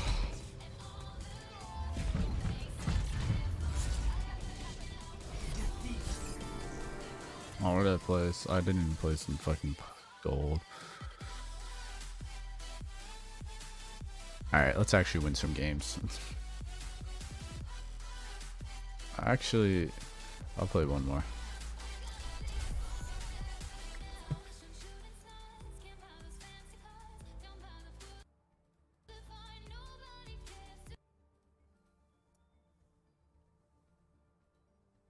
Where's I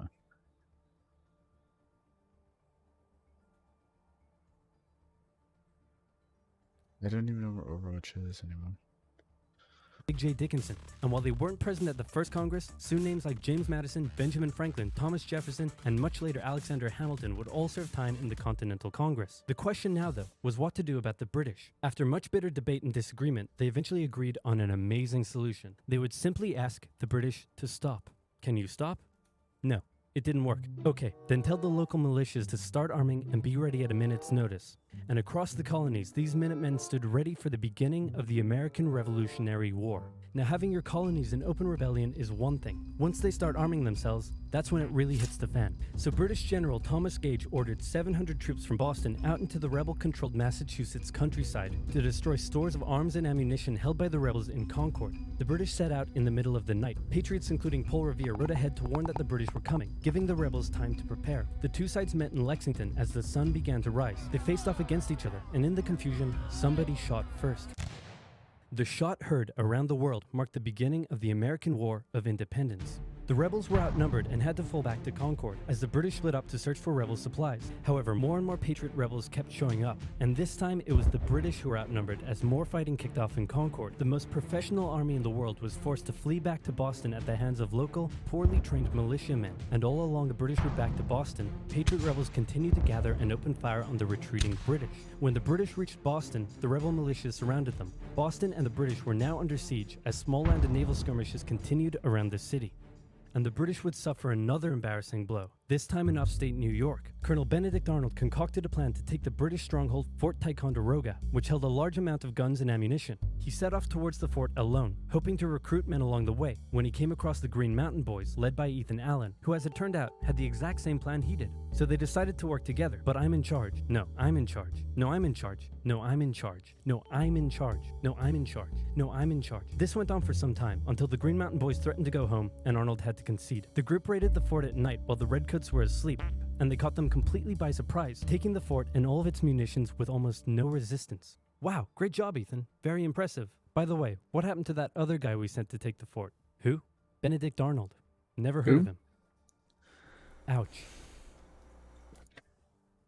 What the fuck? Nobody knew what was going on. The colonies were in open rebellion, and for now, they even seemed to be winning. So King George fired General Gage, replaced him with General William Howe, and ordered the rebellion to be put down immediately. Okay, the British are definitely going to retaliate for all of this, so we should probably put together a proper army. First, we need to pick a commander-in-chief, and I think we can all agree that that job should go to the man, the myth, the legend, George Washington. My friends, I am humbled and honored that you would consider me for such an important role. I did not expect for this. All right, you've been showing up in a military uniform every day for the last 10 months. We all know you wanted this, so cut the crap, George. Dude. Uncool. So Washington began his journey up to Boston to take command of the newly established Continental Army, just as the British made their first major attempt to break the siege. They made plans to take the high ground on Bunker Hill, but spies warned the Continentals of the British plans, so they fortified Bunker Hill and set up defensive positions on nearby Breed's Hill. The day of the battle came, and as the British advanced, a barrage of Continental gunfire was opened up on them. Twice they tried to climb the hill, twice they were pushed back. The battle lasted 3 hours until the Continentals finally ran out of ammunition and had to retreat, allowing the British to take the hill. While technically a British victory, they suffered nearly 1,000 casualties to the Continentals' 400. The colonists showed the British that this wasn't just a rebellion, it was war, and they were ready for it. But one thing they weren't sure about was why they were fighting. While some radicals were starting to throw around the I word, most hoped to eventually repair their relationship with Great Britain. So they sent a letter to King George saying, "Hey man, looks like things aren't going your way. Remove the taxes and let's be friends? I'm gonna kick your ass." Send that to the colonies. Your Majesty, your handwriting is terrible. Are you sure? Just do it. What does it say? He's gonna lick my... Gross.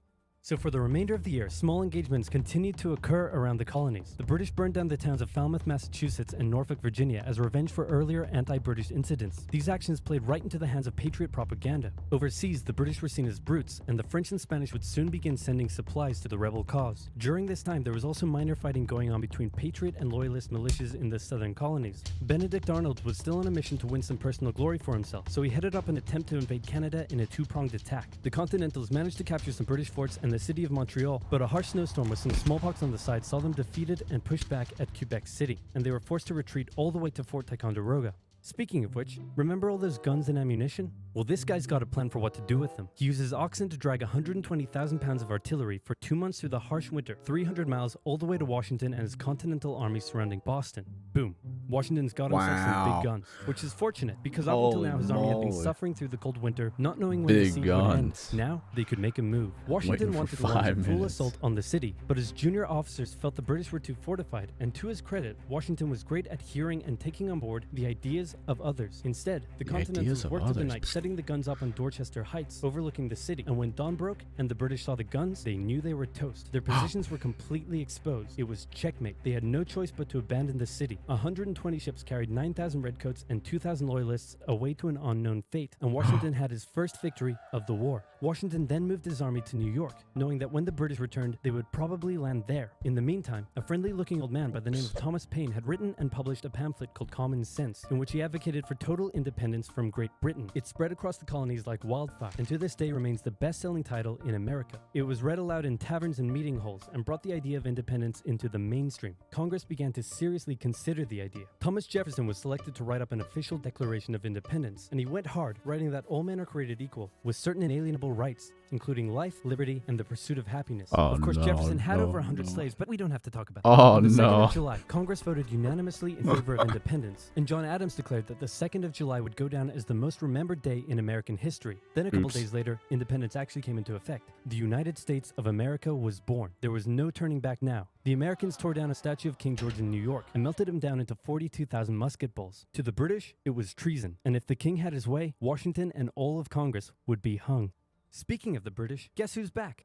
The king sent an intimidating force of 130 warships and 25,000 men to New York. Washington knew that taking on the most powerful military in the world wouldn't be easy. The British set up camp on Staten Island as the Americans dug into defensive positions around Brooklyn Heights, waiting for an attack to come. But the British just waited, wearing down their opponent's nerve while building their own strength. At one point, they launched a big scary artillery barrage and then said, "You know, if I was you right now, I'd probably sue for peace." But Washington told them to shove it. The Americans kept holding out for what was coming, and when they finally hit, they hit hard. 15,000 British troops approached the American position, and the two sides fired on each other in massive rows. But what the Americans didn't realize was they were only fighting a decoy. The main British force was going around to flank the Americans from behind, and when they arrived, they inflicted heavy casualties. The Americans panicked and retreated back to Brooklyn Heights, where they then found themselves trapped between the British army and the river. It looked as though the war was already lost, but luckily, instead of attacking, the British decided to dig in for a siege, and then a thick fog set in, allowing Washington's army to escape across the river unimpeded. The British continued to chase and engage the Americans up Manhattan, and the Americans suffered defeat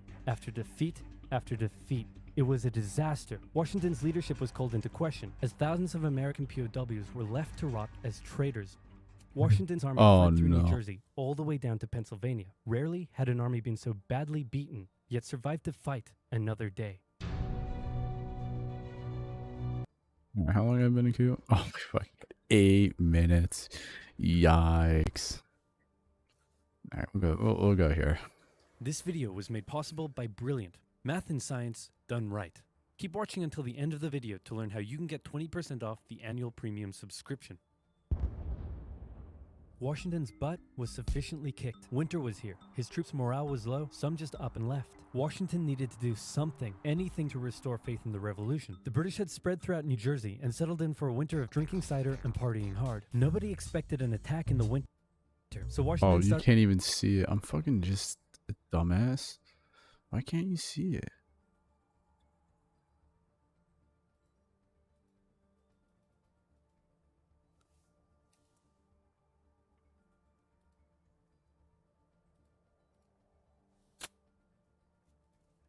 Full screen, what the fuck? There we go. started making plans for an attack in the winter. The Couldn't British had even hired see a it. What large force happened of to Hessian it? mercenaries from the German states of Hesse-Kassel and Hesse-Hanau to fight the rebels. It was these mercenaries that were stationed across the Delaware River from Washington and his army. And there were more Hessian reinforcements incoming, but they made an unscheduled stop because their commander got thirsty. No, not that kind of thirsty. That kind of thirsty. It was Christmas Eve with a blizzard outside when Washington heard the Hessian defenses were down, and he decided to attack. He made a perilous crossing of the icy Delaware River with 2,400 men and marched 9 miles to Trenton, where he caught the Hessian forces completely off guard. After a short but fierce battle, the Hessians surrendered in droves. It was a much-needed victory that sent a clear message, not only to the British, but to Americans across the colonies. The war was far from lost. General Cornwallis led the British forces south to counterattack the Americans, but in a series of battles, Washington's defensive positioning and flanking maneuvers defeated the British 3 times in 10 days, and the British decided to abandon southern New Jersey for the rest of the winter. Washington finally set up a winter camp in Morristown, but for the Americans, there was much less partying than the British. Elsewhere, the British had taken Newport, Rhode Island, because it was a good naval base. In the south, they failed to take Charleston, South Carolina, which left British loyalists unsupported and vulnerable to more. Holy shit, that was a long fucking time. Wait, why don't I have... Select your hero.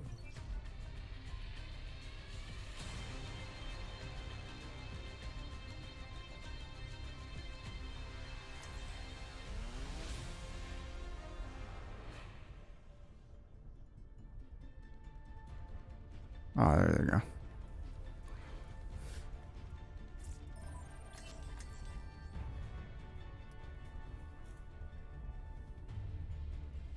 Alright, the Trashman is here to play. Oh, fucking Genji? No. We're gonna play Weeb, guys. With every death comes honor. With Sake! Sake! Sake! I love being 21. Because you can go buy, you know, some really cool...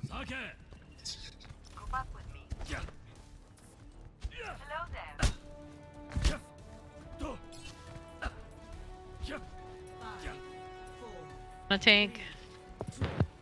Attackers incoming. See that which is unseen.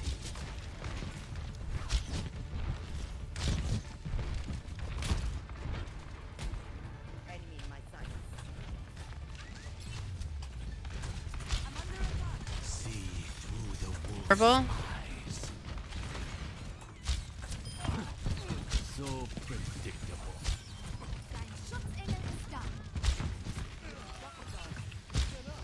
Walks coming up the stairs. Ah, jeez. Yeah, I dodged that. You didn't. You're bad.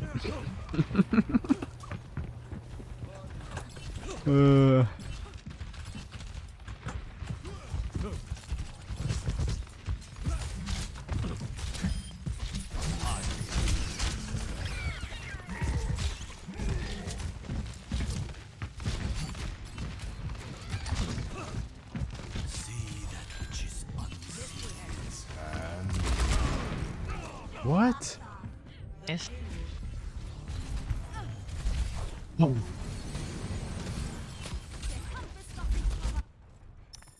I must redeem myself.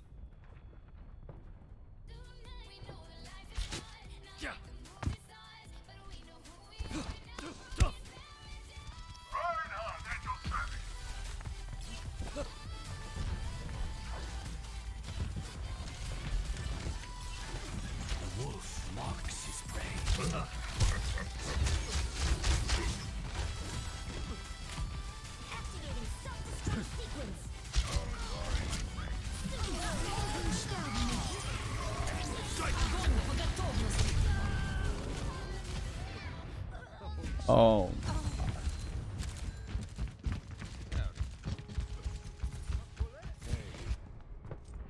Start over at the beginning. Oh, come here!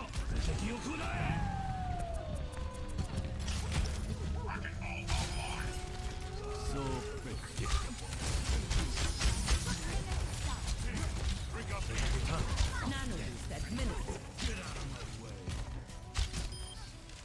Right, Junker's behind us.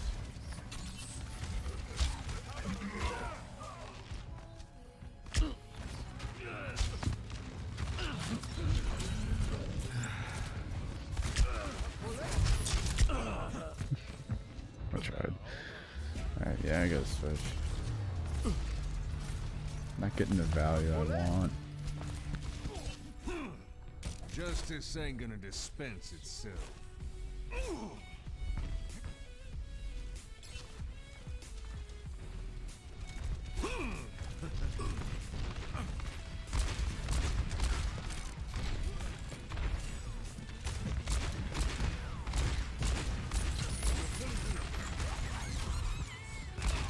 We can try to B or we can get heals, that would make it easier.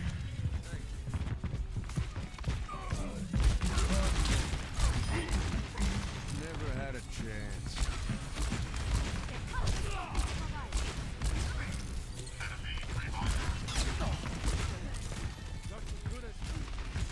Watch out, Anna.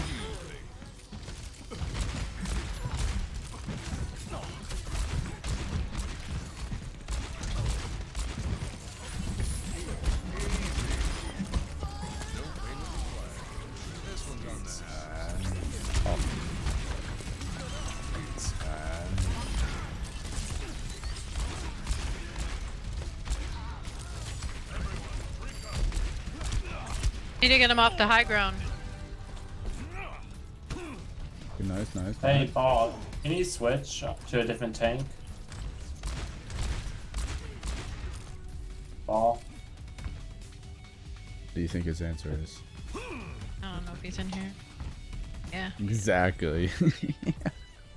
Oh no, he's in here. Yeah, he is. He's a ball player. If we can't get this hog down. Chasing me. He's heading up to you, soldier, behind you. Look how many more ults I'd have. I could actually heal our ball. I mean, holy shit, I could have had like 4 more nanos by now. Oh no. Hog on point. Why would you nano be there? Sleeping. Purple, hog low. Oh. Yeah. Hey, yo, what the fuck was We can that? go back, jeez. The fuck was that, man? Just trying to win my silver games here. What the fuck are these people doing? I know I'm trash, but holy shit. These people are fucking just brain dead half the time. We just used fucking 6 ults. What the fuck?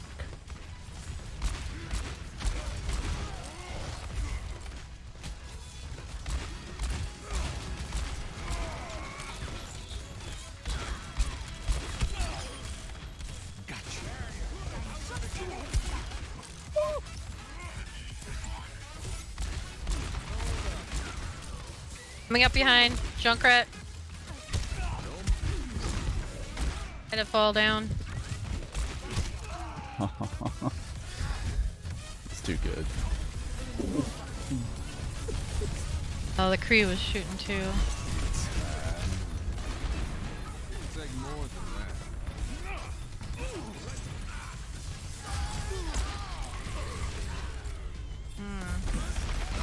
Surprise there. Where's he sleeping? Never mind.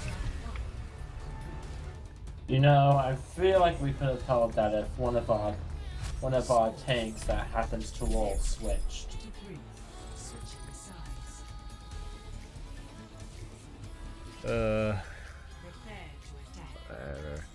Whatever. I mean, I don't know. Let me clarify.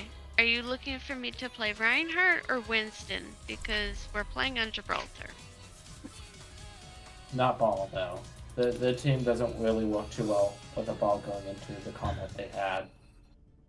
They were on Diva in that ball. Yeah, I was on Diva. Then was it the Matt? What's his Matt? Yeah, I'm not talking to you. Swift yeah. And you were doing good. Talking to another tank. One who's only playing ball. I don't mind a ball. I love a ball player. One of my good friends is a top 500 ball player. He's awesome.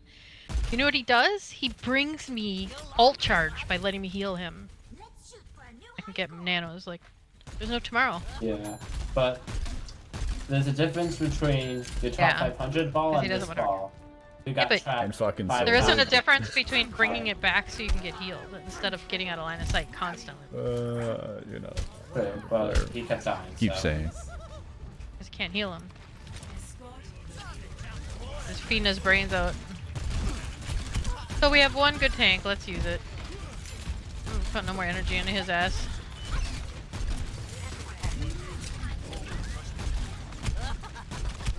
Oh.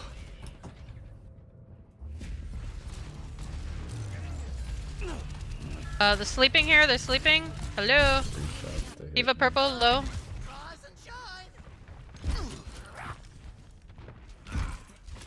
That hurts.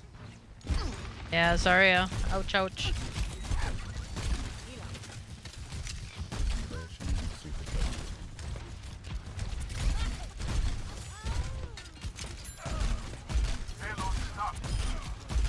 My nano. Oop. He wants to get some good positioning. Probably not right in front of all of them. You want me to nano you? Okay. There they are, they're purple. Oh. Oh, it's X. I couldn't remember.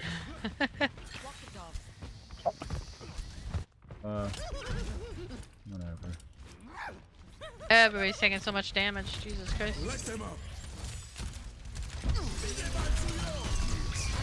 Up. Nice, nice, nice.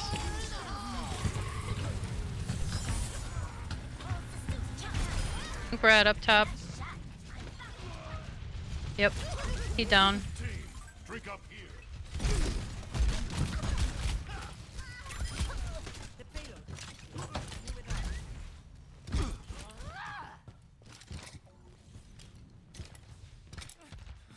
The hunter finds a trap for his prey. Line of sight from payload if need heals.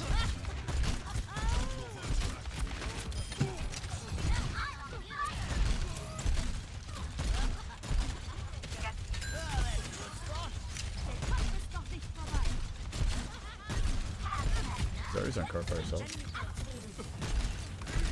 Yep, she should die. Maybe Diva behind. I get slapped by Slapper.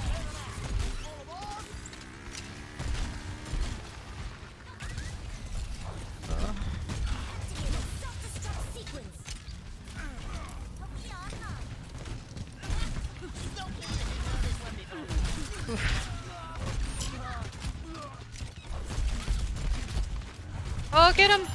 Get that fucking Kree up there. Yeah. Oh. Whatever.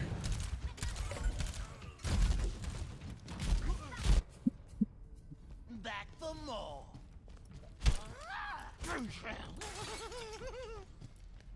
I did not mean to do that. It happens. Okay, this is silver.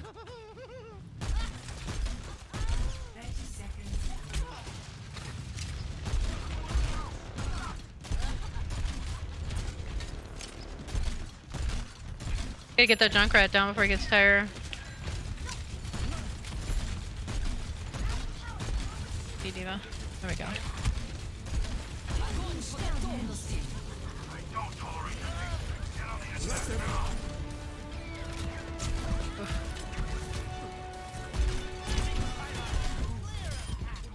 He was sleeping.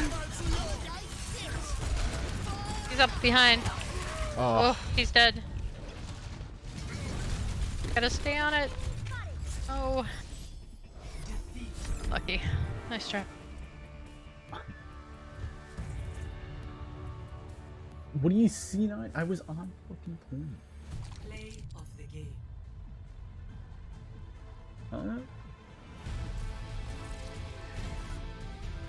That person's delusional. Holy shit. Alright. I think that's time. It's time to finish this video and then. Harassment, and even mass expulsion. Congress sent Benjamin Franklin to France on a mission to convince them to join the war, and while the French generally loved any opportunity to hoodwink the Brits, they didn't want to join unless it was a sure win. So for now, Franklin spent his days chilling out and chasing tail. The British Parliament couldn't believe the war wasn't over yet, and the pressure was on to end it, so the British came up with a plan. General Burgoyne in Montreal and General William Howe in New York would advance through the Hudson Valley and meet in the middle, splitting the colonies in two, and thus screwing over the American communication lines. Burgoyne began his movement south, and after taking Fort Ticonderoga quite easily, he then came across heavy American resistance, so he sent Howe a dingle-dongle asking if he'd be showing up anytime soon. Meanwhile, Howe had completely abandoned the plan and gone for all-out personal glory by capturing the American capital, Philadelphia. He defeated Washington and his army at Brandywine Creek by using the old hit him with a decoy and flank him from behind tactic, and Philadelphia was now in British hands, forcing Congress to escape to York. But Burgoyne was left on his own to face the ever-increasing American force in Saratoga.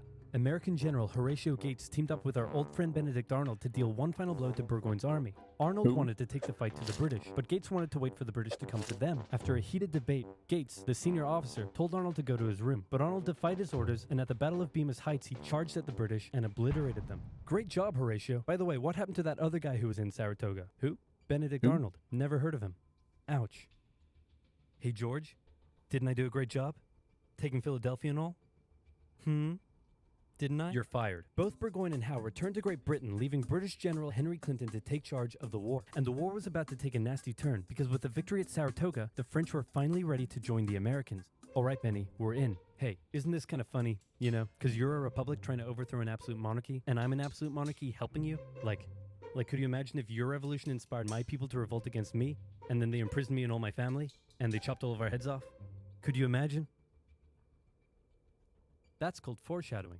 For now in America, winter was here once again, which meant yet more disease, more starvation, and even a little mutiny. After losing Philadelphia, Washington's job was again on the line, but suddenly, a Prussian guy with a very fancy name, hired by Benjamin Franklin, showed up out of nowhere and said, "Hey, I'm here to give your men a European very military fancy training." name. And train them he did. Let me get back in the queue.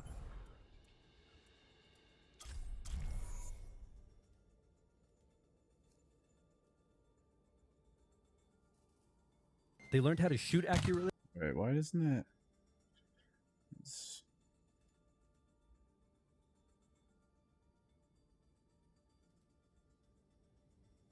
How to march in formation, probably what it where to is. poop and where not to, and strict punishments were handed out to any who didn't comply. Washington's army came out of the winter in pooping. 1778 a new and improved force, ready to take Philadelphia back from the British. In the end, though, they didn't have to. With the French entry into the war, the British ordered General Clinton to evacuate Philadelphia and consolidate all of the British forces in New York. So Washington sent Benedict Arnold to reoccupy and secure the city as he pursued the British through New Jersey on land, eventually finding a good opportunity to attack at Monmouth Courthouse. The battle took place on a sweltering hot summer's day, and as many soldiers died from heat stroke as they did from battle. In the end, after some incompetence/borderline treason from Washington's second in command, it was a draw. And in this war, a draw is kind of a victory for the Americans. Next up, let's talk about this guy. This is John Paul Jones. John Paul Jones is handsome, Scottish, and absolutely insane. When the war first broke out, everyone was like, how did the colonies expect to stand up to the might of the British Navy with their meager fleet of converted merchant? Yep, try telling that to John Paul Jones. This guy sailed to the British Isles, somehow captured a British ship off the coast of Ireland, and brought it back to France. Then he returned, attacking more ships, raiding towns, and evading capture the entire time. These are basically pirate tactics. But hey, if it works, it works. In one incident, he captured a British ship and returned to a Dutch port without an official ensign because his was lost during the battle. That's a big no-no and can have you arrested as a pirate. The Dutch helped him out by quickly creating a design based on Benjamin Franklin's description of what the American flag should look like, and they entered it into their records as an official US flag. What they came up with looks pretty cool. The whole campaign probably played heavily on British morale and brought into question their ability to win the war. And fun fact, he was so cool that one of the towns he raided in 1778 gave him an official honorary pardon in 1999. Keep ripping in heaven, John Paul Jones. You're an angel now. What the Continental Navy was lacking in resources, though, the French entry into the war made up for. The French began with naval skirmishes in the English Channel, and they sent a large fleet to America, although it sustained a lot of damage in a storm off Rhode Island. The Americans were hoping for a bigger commitment from the French, so John Adams went to France to help Benjamin Franklin continue negotiations. Oh good, you're finally here. Check this out. Hey ladies, I'd like to fly you like a kite, because you're electrifying. Isn't this great? Is this what you've been doing? Yeah, why? We were sent here on a diplomatic mission to secure military support from France, not to philander with the locals. Wait, no, ladies, come back. Worst wingman ever. But the Americans would get some more help. The Dutch provided aid, although they never formed an official alliance. More significantly, though, the Spanish, who had already been providing aid, officially joined the war in June 1779. They would provide support in the Midwest and the Gulf Coast, campaigns that heavily impacted the Native American tribes in those areas. Both sides actually enlisted the help of Native American tribes throughout the war, sometimes even pitting those tribes against each other. In the summer of 1779, after a series of raids against the Americans by the Iroquois, Washington organized an expedition that burned down more than 40 villages, forcing the tribes to relocate to Canada for British protection. And another group that shouldn't go unmentioned were African Americans, both free and enslaved. They joined both sides of the war, hoping to gain their freedom. But afterwards, many were simply returned to slavery, particularly those who had fought for the Americans. Despite owning slaves himself, Jefferson had written a condemnation of slavery in the Declaration of Independence, but out of fear of offending the southern colonies, this was removed from the final draft. For the same reason, the American Army stopped enlisting African American men in 1775, a policy that Washington, a slave owner himself, supported. But they were forced to reverse the policy after the British promised freedom to any slaves who joined them. In general, you stood a better chance of gaining freedom if you fought for the British. However, even those that left with the British after the war suffered mistreatment and discrimination in their new lives outside of America. Our good friend Benedict Arnold is now in charge of Philadelphia, having a good time, partying down with, and even marrying a member of the Philadelphia elite. The same elite that had partied down with the British when they controlled the city. And suddenly, the people of Philadelphia, including the state governor, started accusing Arnold of having pro-British sentiments. To keep the people happy, Washington wrote a letter rebuking Arnold, calling his conduct imprudent and improper, and that was too many ouchies for Benedict Arnold to handle. Ouchies to put him in charge time. of the fort at West Point. Then he contacted the British, offering to hand the plans of the fort over to them and join their side. Our good friend Benedict Arnold is our good friend no more. Luckily, the treasonous plans were discovered on a captured British officer, but Arnold managed to escape before he was arrested. As a British brigadier general, he would go on to lead raids against American cities, most notably his raid of Richmond, Virginia in 1781. His betrayal shook George Washington, who had once again set up camp at Morristown. His leadership somehow held the Continental Army together through the harshest winter of the war. We're entering 1780, and Parliament was hopping mad that the war still wasn't over. The British debt was soaring, and despite taking parts of Massachusetts in late 1779, the North was in a stalemate, so the British decided to make a major shift in strategy to the south, an economically rich area with a higher level of support for the British, or so the British thought. A year earlier, they had captured the underdefended city of Savannah, Georgia easily, and a joint American-French counter-siege failed. Now, they laid siege to Charleston, South Carolina. It fell within months, with thousands of American troops surrendering to the British, a costly defeat. The British quickly moved to take control, and they sent stereotypical Hollywood villain with a British accent Bannister the Butcher Tarleton into the backcountry, where he hunted down rebels and destroyed them with ruthless brutality. The British presence also inspired local loyalist militias in the backcountry to rise up against their persecutors. The British really seemed to be onto something with their new strategy, and the ball was very much in Washington's court. I'm gonna send my most loyal general, Nathaniel Greene, to the south to stop the British. Gonna have to overrule you there, George. We're sending hero of Saratoga and your biggest rival, Horatio Gates. Watch this, George. I'm gonna save the day again, everybody will love me, and I'm gonna get your job. Here I go. And he got into one battle with Cornwallis, got annihilated, and ran away. Alrighty, let's go with your guy. Nathaniel Greene knew the British outnumbered his own forces and wouldn't be defeated with conventional tactics, so he had to think outside the box. He split his army into two, said, "Hey big boy, look at me," and then they went running in two different directions. Cornwallis sent Tarleton after Morgan, and he caught up with him at Cowpens, where Morgan proceeded to kick Tarleton's butt. Then the two led Cornwallis on a wild chase through North Carolina, his bigger and better equipped army much heavier and slower than Greene's quick and mobile troops. Greene led Cornwallis further and further from his supply line, then crossed the Dan River into Virginia, picked up some reinforcements, and turned back to face the now exhausted British. At the Battle of Guilford Courthouse, the two sides engaged in vicious close combat. Cornwallis, fearing loss, fired his big guns into the chaotic fighting, cutting down many of his own men. Greene retreated, giving Cornwallis the victory, but Cornwallis lost a quarter of his men in the fighting, so it felt much more like a British defeat. At this point, both sides desperately needed something to happen soon to end the fighting. The British were running out of money, while the Americans were again facing mutinies as the men went without pay or even basic living needs. Fortunately, the French were now showing up in greater numbers and were ready to fight. After his encounter with Greene, Cornwallis decided the only way to win the South was to first prevent the Southern Continental Army from using Virginia as a supply base. So he abandoned the Carolinas, moving to Wilmington and on to Yorktown, a position the British believed would be easy to supply and support. On his march to Yorktown, he raided many farms, stealing horses and supplies from the locals, but also freeing thousands of slaves, many of whom joined him. The French saw Cornwallis' new position as an opportunity to land a decisive blow on the British. Washington wanted to attack Clinton in New York, but the French said it was a really dumb idea. And to be fair, it was. Instead, Washington sent out fake dispatches to make it look like they would attack Clinton, but secretly their combined force marched all the way down to Virginia. A large French fleet under the command of Comte de Grasse arrived and successfully cleared the British Navy out of the Chesapeake Bay. The combined land and naval forces then laid siege to Cornwallis' army in Yorktown. The American and French forces tightened in around the city, raining artillery down on Cornwallis, who desperately appealed to Clinton for aid, but Clinton was unusually chilled out about the whole thing. Cornwallis held out for nearly a month before he had no choice but to surrender. Over 7,000 British troops were captured, a crushing defeat, and with that, Parliament had reached the end of its rope. The war just wasn't worth it, and it needed to end now. The British still held New York, Charleston, and Savannah, but fighting between the two sides mostly ceased as peace negotiations opened up in Paris. The resulting treaty in 1783 saw Great Britain remove its troops from American soil, recognize U.S. independence, and cede territory up to the Mississippi River. In return, the Americans agreed to pay any debt still owed to Britain and gave fair treatment to any colonists who had remained loyal to the crown. The Spanish got Florida, while the French got an economic crisis that led to its own revolution a decade later. Washington retired to his home in Mount Vernon, wishing his men farewell by saying, "I most devoutly wish that your latter days may be as prosperous and happy as your former ones have been glorious and honorable." He hoped to live out the rest of his days in peace, but unfortunately for him, a number of people wanted him to be the first leader of the new country, and by a number of people, I mean literally everyone. The first election campaign in American history was basically a grassroots effort to convince Washington to accept the office. He was sworn in on April 30th, 1789, and he himself established many of the standards and limitations of what the American leader should be. First of all, there was debate on what he should be called. Is he a king? Is he our glorious leader? In the end, they went for a word that at the time was pretty modest. President Washington. Like the president of your local bowling club or office bake sale committee. He set up a cabinet of expert advisors, knowing that no president could know everything, no matter how much of a stable genius they claimed to be. He proposed major legislation to Congress and gave an annual State of the Union address to keep his own power in check. He stated that the U.S. should remain neutral in foreign conflicts, and in the end, he voluntarily gave up his power after just 2 terms. He could have made the presidency anything he wanted, but his careful and cautious actions helped set the precedent of an office that is powerful in its limitations, decisive through its diplomacy, and respected in its humility. And so the United States was born, and everything was perfect. It had no problems, not a single one. Certainly nothing that would, I don't know, cause such an extreme divide that it would lead to a civil war. Anyway, moving on. Quick quiz. Name the most American thing you can think of. Baseball? Bald Eagles? Calling the winner of an America-only sports tournament world champions? Or maybe math and science? Wait. Alright. Should I do next? I guess I'll do this one next.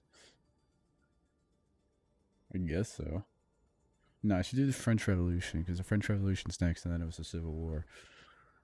Dude, these cues are fucking ridiculous. Look at that cue. Oh my god, it's horrendous. It's fucking just stupid. Like, holy shit, man.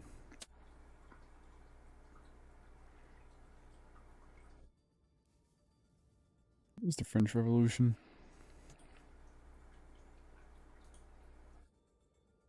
This video. I need to get another drinky. Because, you know, just gotta stay healthy here. Oh. Holy. Rough.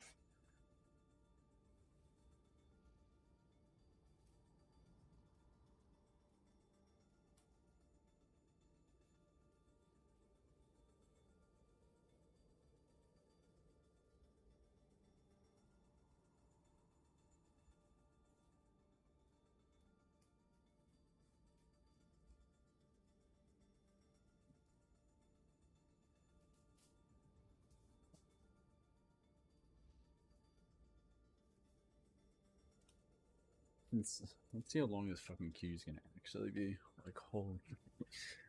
This queue is just kind of ridiculous. Oh. Never mind. There she is. Traveling to Hanamura. Prepare to attack. Select your hero.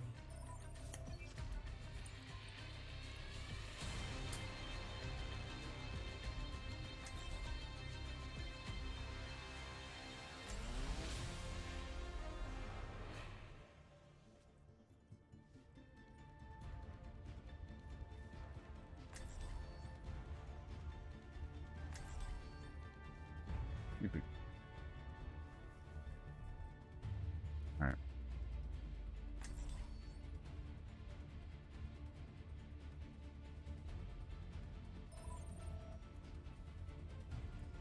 Attack commences in 30 seconds.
I still got it. Holy shit. Commence attack on objective B.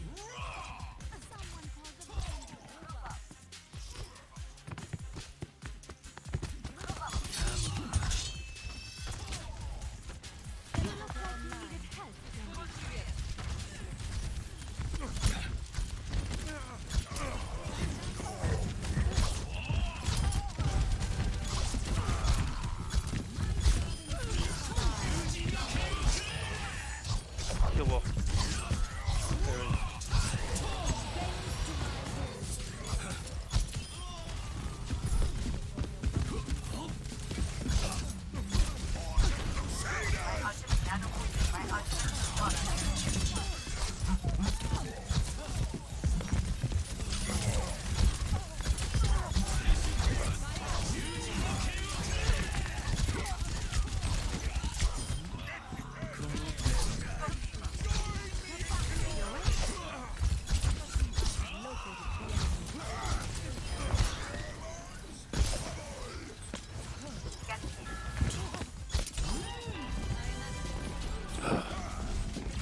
Where's my guitar pick?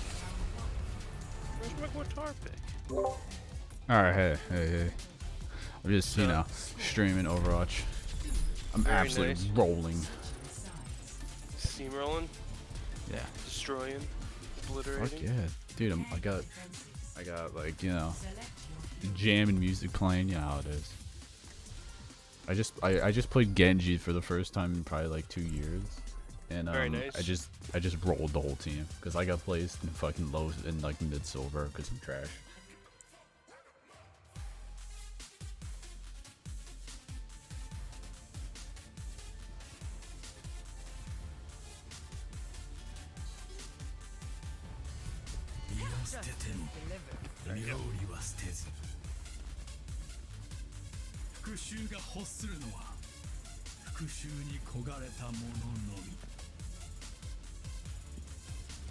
Attackers incoming in 30 seconds.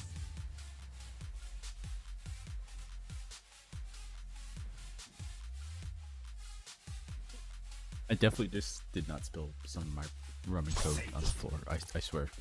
Definitely not. Definitely not. No. That's fake news. I went to take a sip, it just went. I just dumped it. It's one of those moments where it's like it was like filled up really high, so I didn't you know.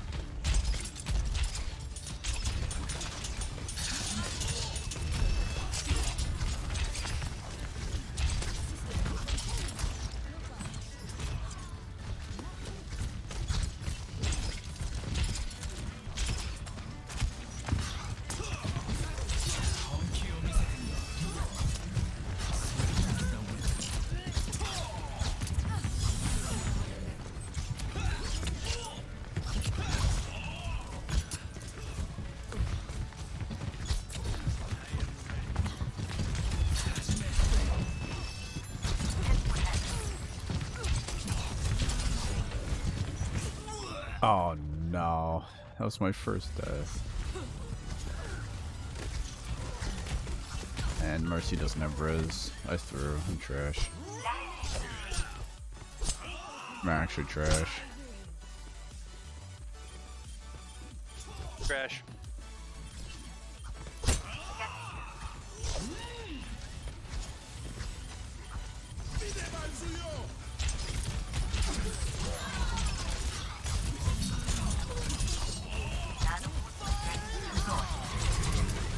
Oh, oops.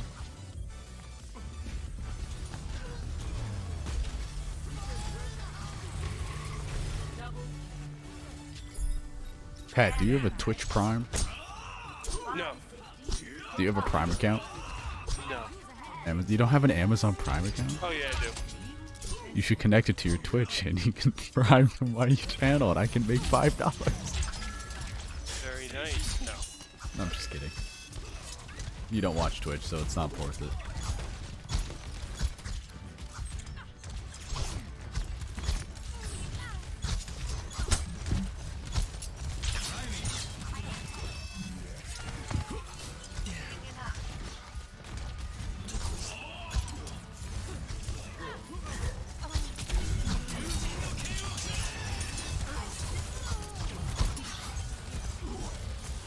Dude, where is the healing on our fucking team?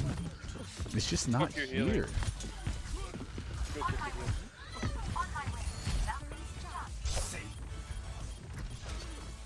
I'm gonna get like absolutely 0 kills.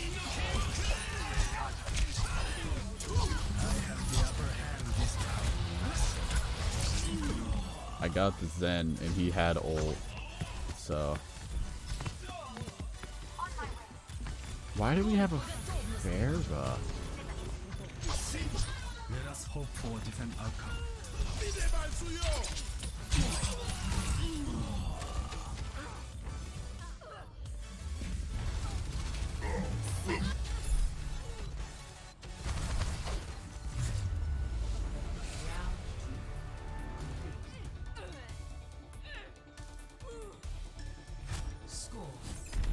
The reason I didn't do good is I spilled remember, but that's the reason why.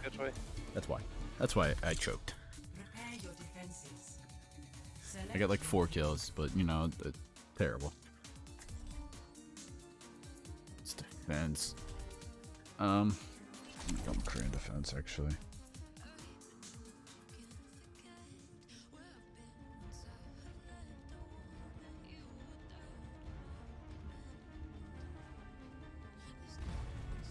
Justice ain't gonna dispense itself.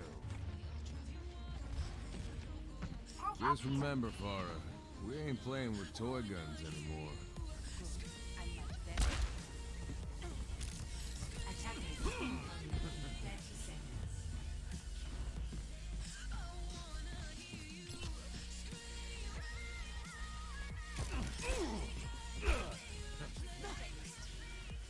So Pat, what'd you do on New Year's?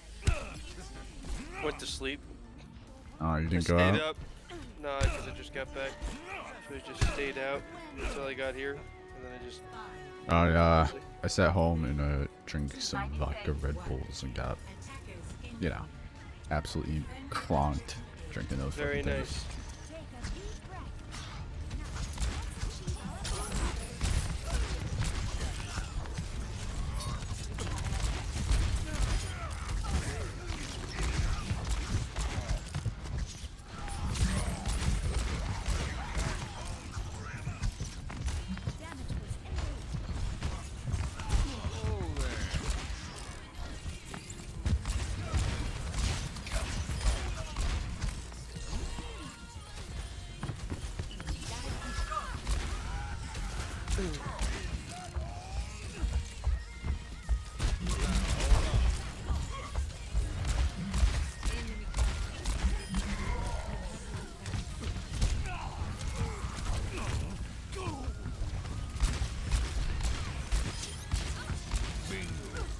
Bingo.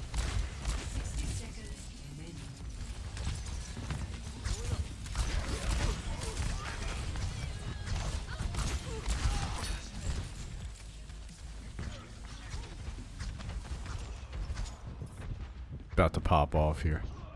Do it. My strength unleashed. Heroes never die. It's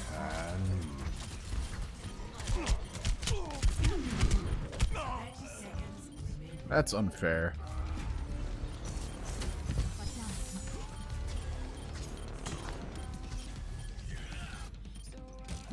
It'll take more than that. Cheers, love. The cavalry's here. 10 seconds. Don't let up. It's almost over.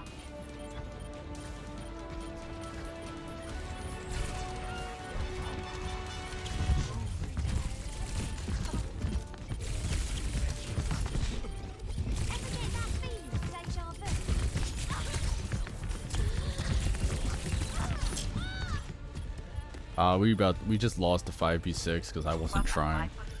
That's definitely why we just actually lost. As I saw this person leave Pat, so I just decided not to try, and we just got absolutely fucking rolled.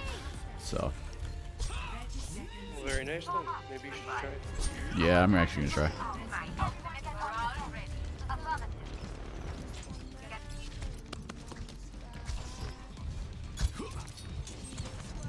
Walks up top.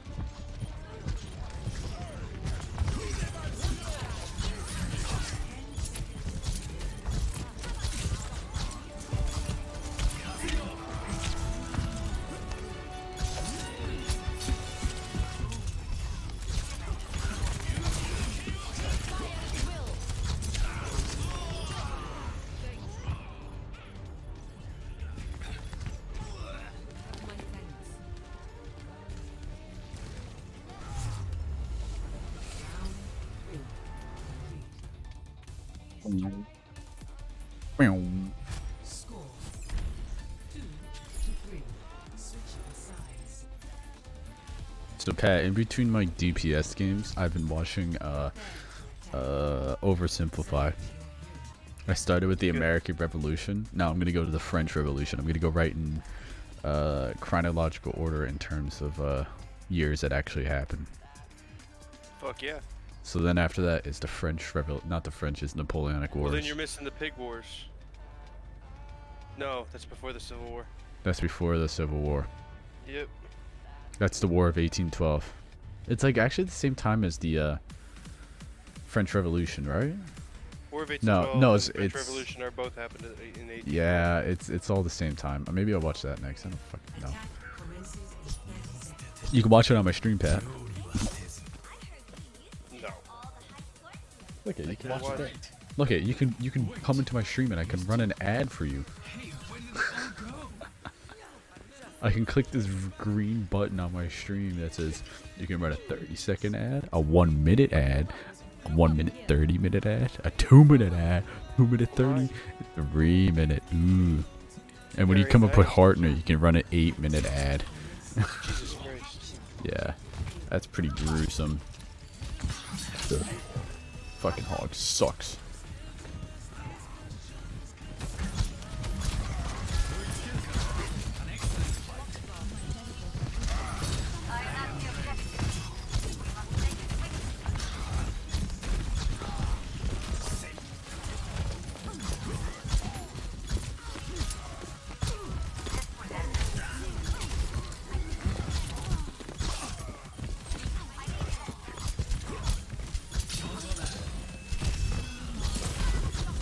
Oh, dude, I couldn't hit that.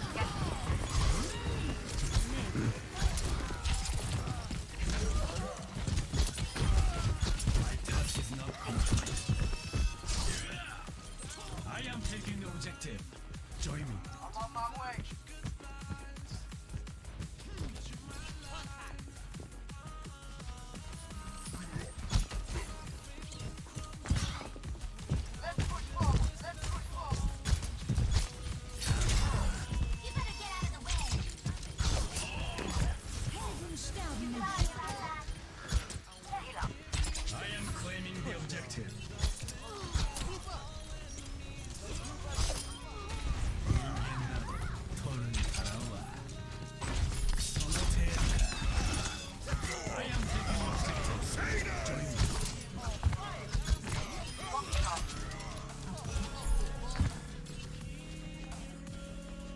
Easy, guys. Easy.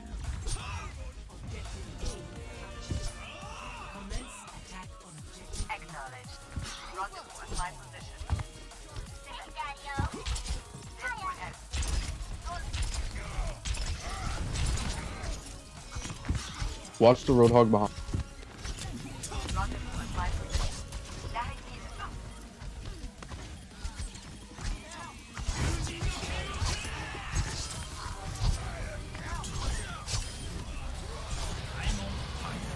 Guys, it's easy win. Alright, GG guys, GG. It's my first win of the night, guys. We're doing good.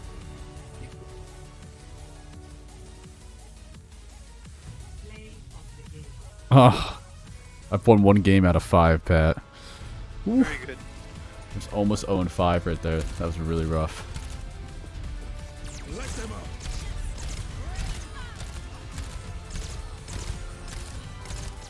I swear, being in this low rank, people just do the stupidest fucking things you have ever fucking seen.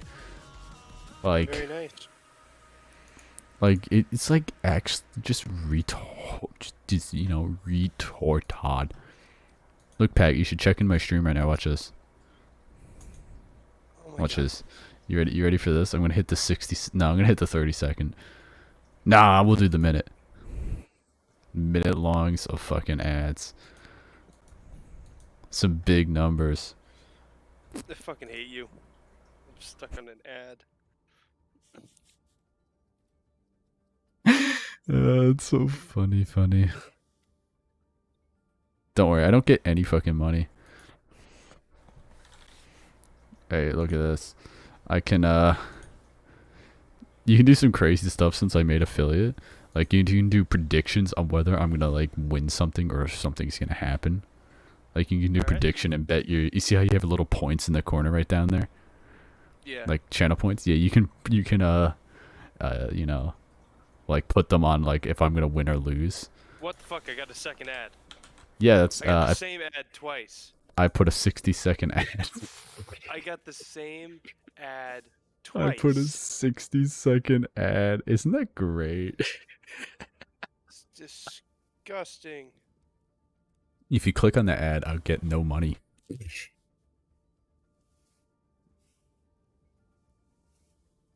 Hey. How did you enjoy those ads? Fuck you. No.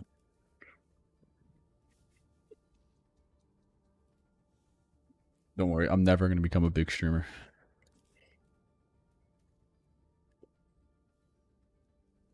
If you want to look on Twitch, Pet, there's this guy named Ms. Kiff, and he's playing Super Mario 64 with Mia Makova, whatever that name is, the porn star, and Yes. yeah, not regretfully, obviously fucking no. yeah.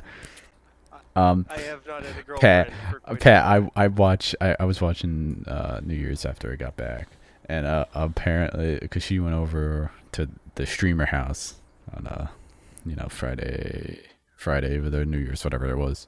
This is there in like Texas or something, and there she already slept with somebody at the house, and her goal is to sleep with everybody at the house. Very nice. She'll probably achieve it. Oh yeah. If you just watch it, you're just like, what the fuck? It's like, it's fucking like, why? She's crazy, man. She's actually fucking insane. So apparently, like she was married, but she went and did a film in You know, she had a boyfriend, and they bought like a. She was married, and then she went on to do a video in India, and people warned her, no one ever comes back the same. Don't go there. Then she came back, divorced her boyfriend, and has been doing weird shit ever since. She did she had a boyfriend for like a while, and they bought like a castle mansion. I don't know who it used to be, but they bought a castle mansion, and then what was it? they broke up. She still has she bought the house, the castle mansion. That's like fucking $10 million, and you know, she's fucking nobody, and she's gonna sell it, and it's fucking hilarious, dude. I was watching it before. They had like 80K viewers, and they were talking about this fucking what happened last night and how they were drinking a lot after New Year's after the end of the stream, and they got all naked in a fucking hot tub. Very fun. Yeah, it's very fun. Very fun indeed. Very fun. I should ban you in my chat just because. No. I could whisper you. Why? It's so weird. Like, there's so much shit you can actually do on Twitch, but it's like, I always forget what you can and cannot do. Like, I can see all your chat messages that you've ever posted in my chat. Very nice. Like, I can go back to your first one, and your first one is you little piss baby. And I timed you out for like 1,000 seconds. Yep. Little piss baby. Oh no. Dude, you've been timed out 6 times. You fucking trash. No, you just time me out randomly. Yeah? Dude, you're a mod. You go into mod view on fucking Twitch and you can see the whole inner workings of basically. I'm pretty sure you can do like exclamation point what is it? I think ad or something like that. I don't know. And you could run ads and shit like that. I can't remember it. But there's like something you can do, and it's like because you're a moderator. Yeah. I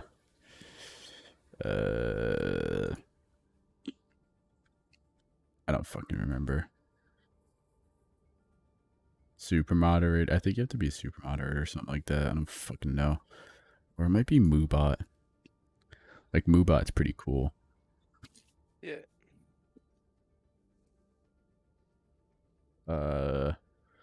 Commands. Built in.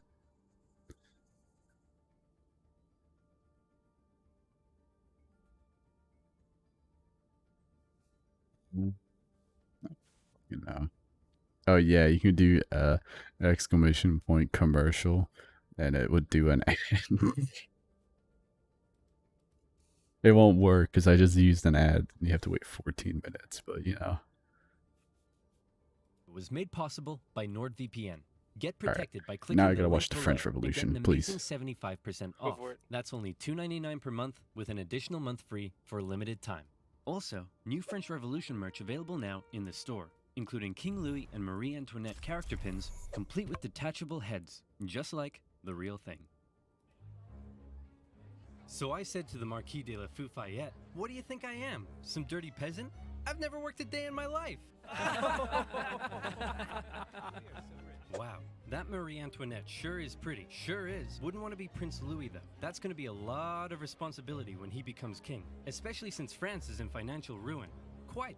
Thank you one and all for attending the royal marriage of my grandson, the future King of France, to the Archduchess of Austria. Now for the very awkward yet historically accurate part of the ceremony, where we all watch him get into bed together.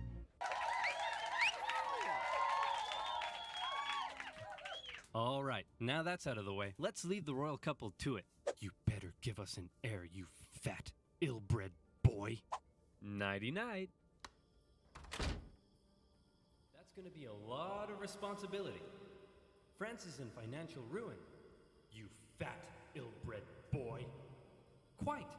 That's gonna be a lot of responsibility. France is in financial ruin. You fat, ill-bred boy. That's gonna be a lot of responsibility.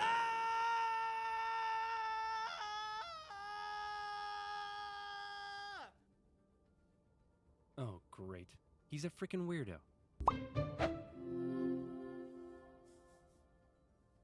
France, the most prosperous, cultured, and beautiful nation in the world, as it had been for centuries. An exquisite social culture, with the king and the upper classes throwing crazy parties every night, enjoying high living and fine dining. Who cares that they were only able to do so off the backs of the hard-working, starving poor? What are they gonna do? Fuck Revolt? the peasants, They're right? only 80% of the population. Yeah. No, Fuck Life the in peasants. France is great. What's that, France? You want to go to war with Britain and increase your power? Go for it, little buddy. You do you. And you lost. Now you're in severe financial debt. We have no money. What do we do? Should we stop partying? Heck no. Party harder.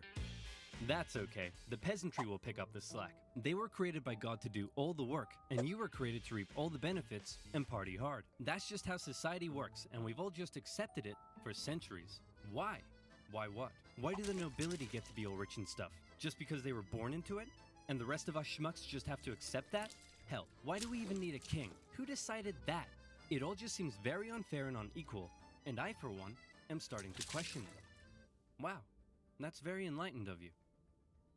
And so began the Age of Enlightenment. Great philosophical thinking Age of across Enlightenment, France and Badger. beyond began to Losers. question whether this beautiful nation was really all that beautiful after all. Hey, Prince Louis, bad news. Your grandpop died of smallpox this morning, which means good news, you're now the king. So just to sum up, France is in severe financial debt, and the angry populace are beginning to question how necessary you are. But hey, I believe in you, champ. You got this. Maybe. Oh no! Prince Louis Capet became King Louis XVI in May 1774. He was a notoriously weak man, and he knew it. He barely had the wisdom to rule a nation, never mind one in crisis, and he was easily manipulated by those around him. One of his first acts was to try to get revenge on the British by financing their American colony's revolution. Hey, we're an independent nation now. That was real swell of you, Louis. Couldn't have done it without you. Glad I could help. So hey, about all that money we lent you, when can we get that back? Yep, you're a great guy. I'll never forget what you've done for us. Real glad I could help, friend, but about that money. Gotta go now, chum. Best of luck to you. Oh no! And now France was in even more debt. France's poor, suffering under the strain of economic ruin, watched as the nobility continued to live as though nothing was wrong. In particular, they grew increasingly disdainful of the queen, Marie Antoinette, as she continued to spend all of France's money on her own luxurious lifestyle and fashion. While the peasants were breaking their backs in the fields, she was walking around like, hey, my hair is a boat. I'm not making that up. My Her hair is a really boat. was a boat. And her lavish Hair's a spending boat. earned her Hair the really nickname was a boat. Madame Her hair Deficit. really And speaking was a of the boat. queen, there was also a long-standing scandal around the fact Let that the them king eat took a cake. very long time They're to starving appoint her, and the peasants. working Let classes them of eat Taco Paris Bell began Give looting them the cake. queen They're couple not with lewd pamphlets hungry. depicting the queen as a court thought, and the king as a wuss, unable to fulfill give his him marital cake. duty. Respect for the monarchy was at an all-time low, as France's finances were spiraling out of control, and the king and his aides really only had one solution to the crisis: tax the poor. Tax the poor. We could do a sexy calendar shoot. I mean, tax the poor. Tax the And so poor. it was. The poor, Tax who were the poor already again. struggling to make ends meet, We could found do a sexy themselves being calendar shoot. taxed from every direction. yeah, Hey, tax I'm the royal tax collector. Looks like you've yet to pay your income tax, head tax. By the way, how many windows you got in that house of yours? 3? Oof. Yep. There's gonna be a tax for that. Hey, your local priest here. Have you paid your church tithe yet? Well, at least this one is going to the good work of God. Sure. God. I think this year, God wants me to buy a new swimming pool. Hey, private tax collector here. Oh, and I brought some goons with me. Just a few quick questions. How much salt did you buy this year? About 7 kilos, I think? Yep. Okay, there's gonna be a tax There's for a that. tax for Oh, 7 kilos what's of that salt. over there? And that's extra salt I held over from last year, so I wouldn't have to buy as much this year. Oh, yeah, there's a tax for that. And what are you doing with all of this salt? Well, obviously cooking. On the table. Yep. And preserving fish and meat. Oh no. Yep, and there's a tax for that. Hey, how old is he? He's 9. And so he's purchased his required amount of salt for this year, right? What? No, he's 9. Uh-oh. Sorry, little Timmy. Looks like I'm gonna have to tax you for that.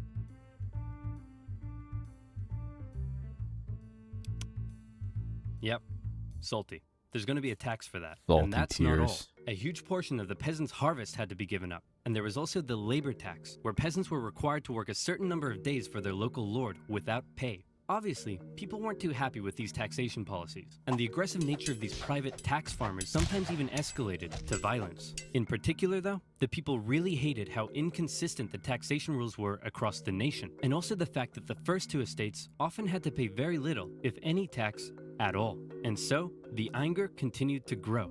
France had a population that was just about ready to explode. What could push them over the edge? How about a touch of natural disaster? A series of harsh summers and winters left the peasants' harvests in ruin. meaning they had no food or money, and the cost of bread skyrocketed. Of course, the upper classes had massive stocks of grain and wheat, so they were virtually untouched by this new crisis. But now the poor really were starving, and they began to riot. Women took to the streets, bakeries were raided, and bakers suspected of keeping bread for themselves were sometimes even hanged. Wow, this is really getting out of control.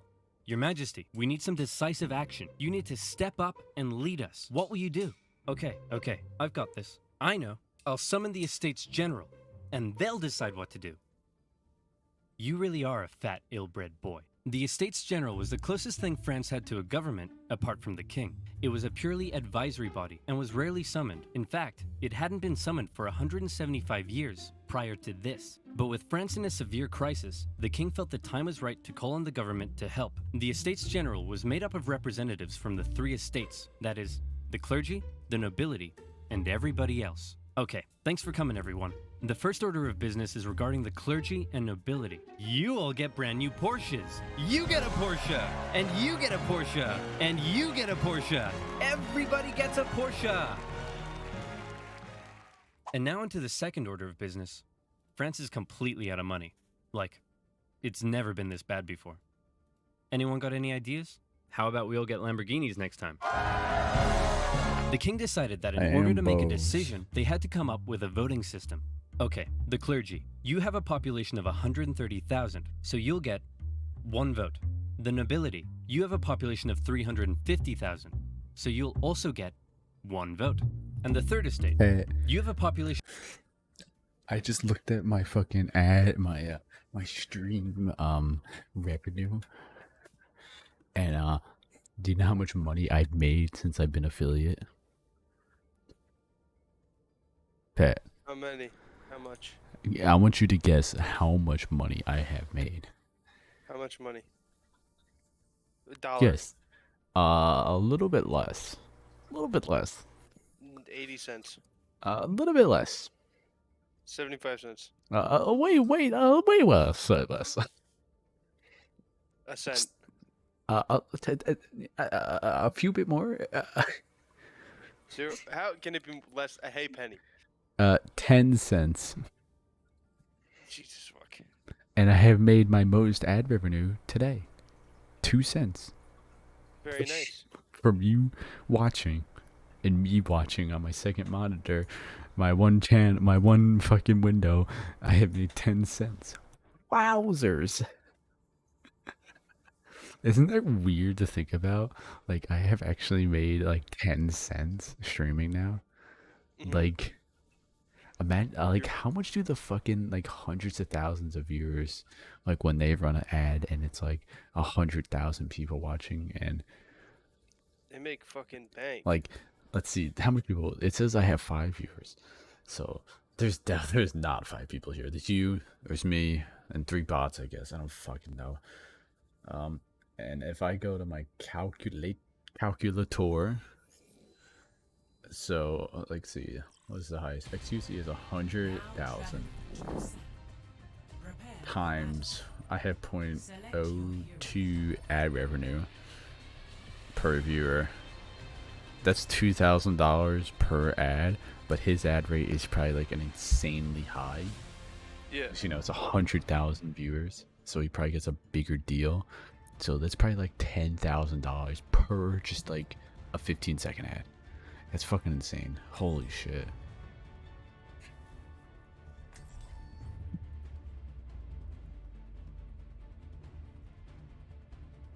Oh, Pat, I was right next to Grace's house for a fire call before.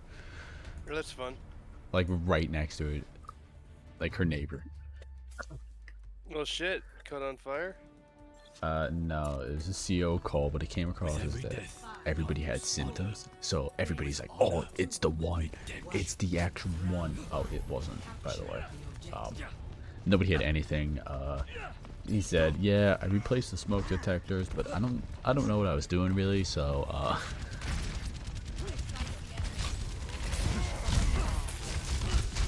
Fireworks. Get the monkey.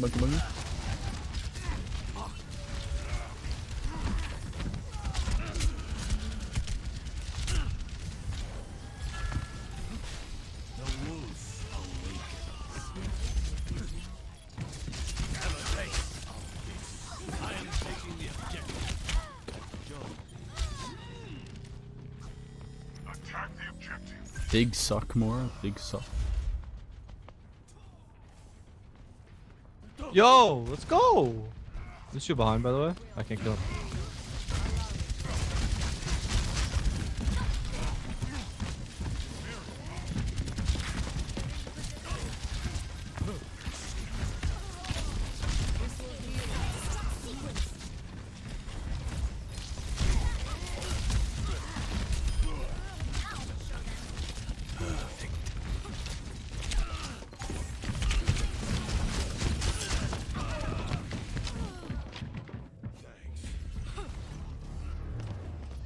There's already supercharged, so let her decompress right now.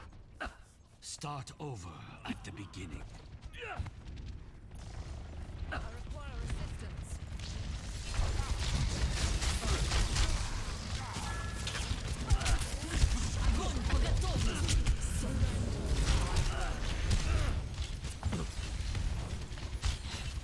wolf marks his prey.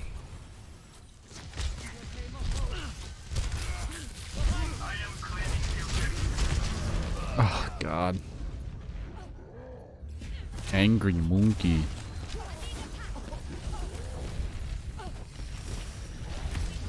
Pat, what game should I play next on my computer?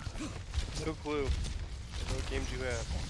I'm not gonna figure it out. You should figure it out.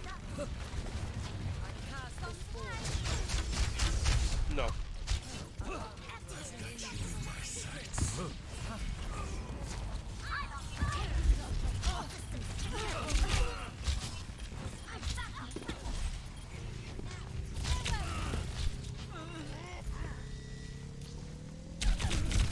Oh, where the f— Oh, what was that? Oh, she double blinked and like blinked into the corner. A minor setback. Heroes never die. Oh. Hey guys, don't look.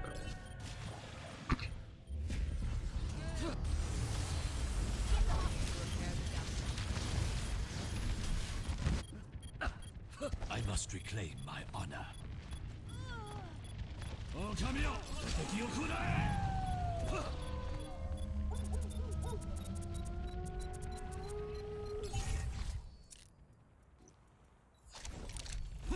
Justice ain't gonna dispense itself.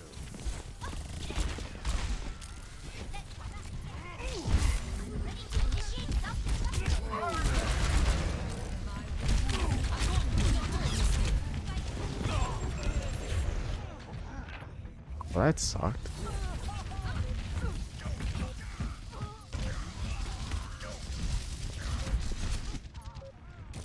I've got unfinished business. Ryan charged a point.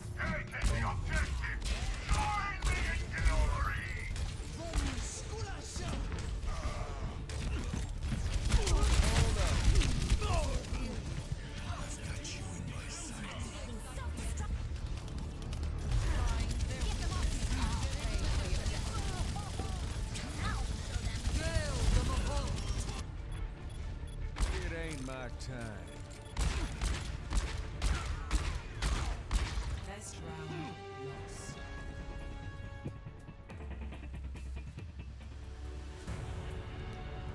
Score 0-1.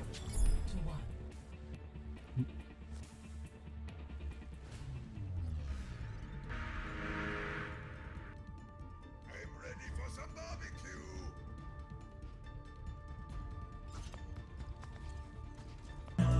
I need a baby while I thing. Where'd you learn to shoot like that? 16-bit hero. I'm holding my deep. 5, 4, 3, 2, 1.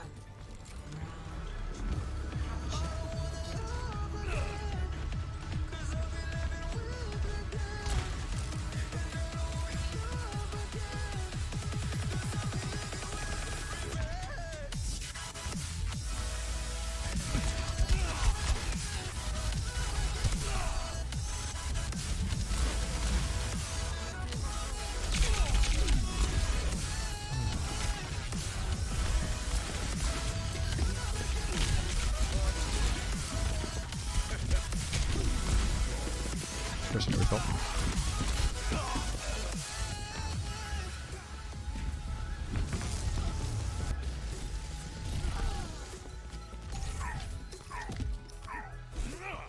Let's start over at the... I hear you, Pumpkin. You join me.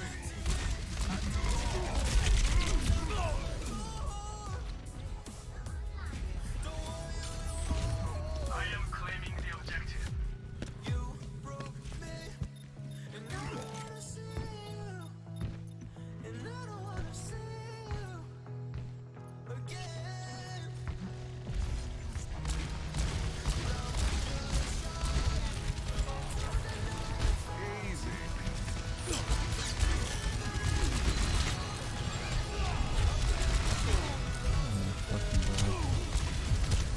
Dude, I'm just getting booped and cheap.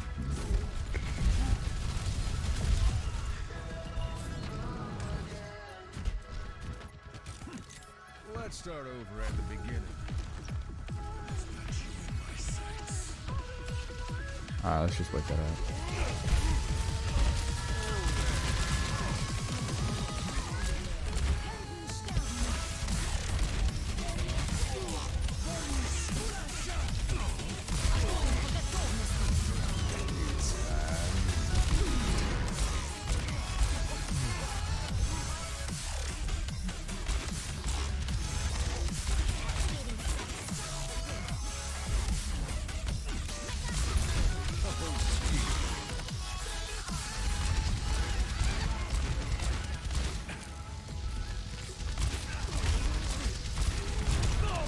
Dude.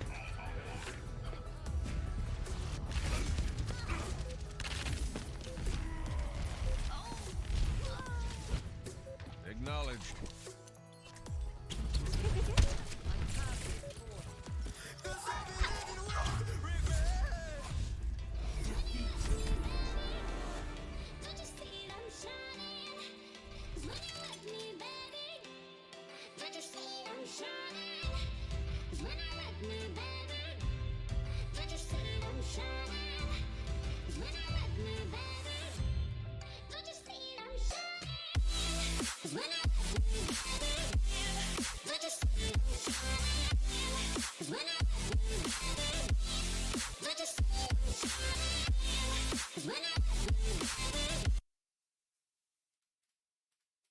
Of 27 million people and make up 98% of the population. Very impressive.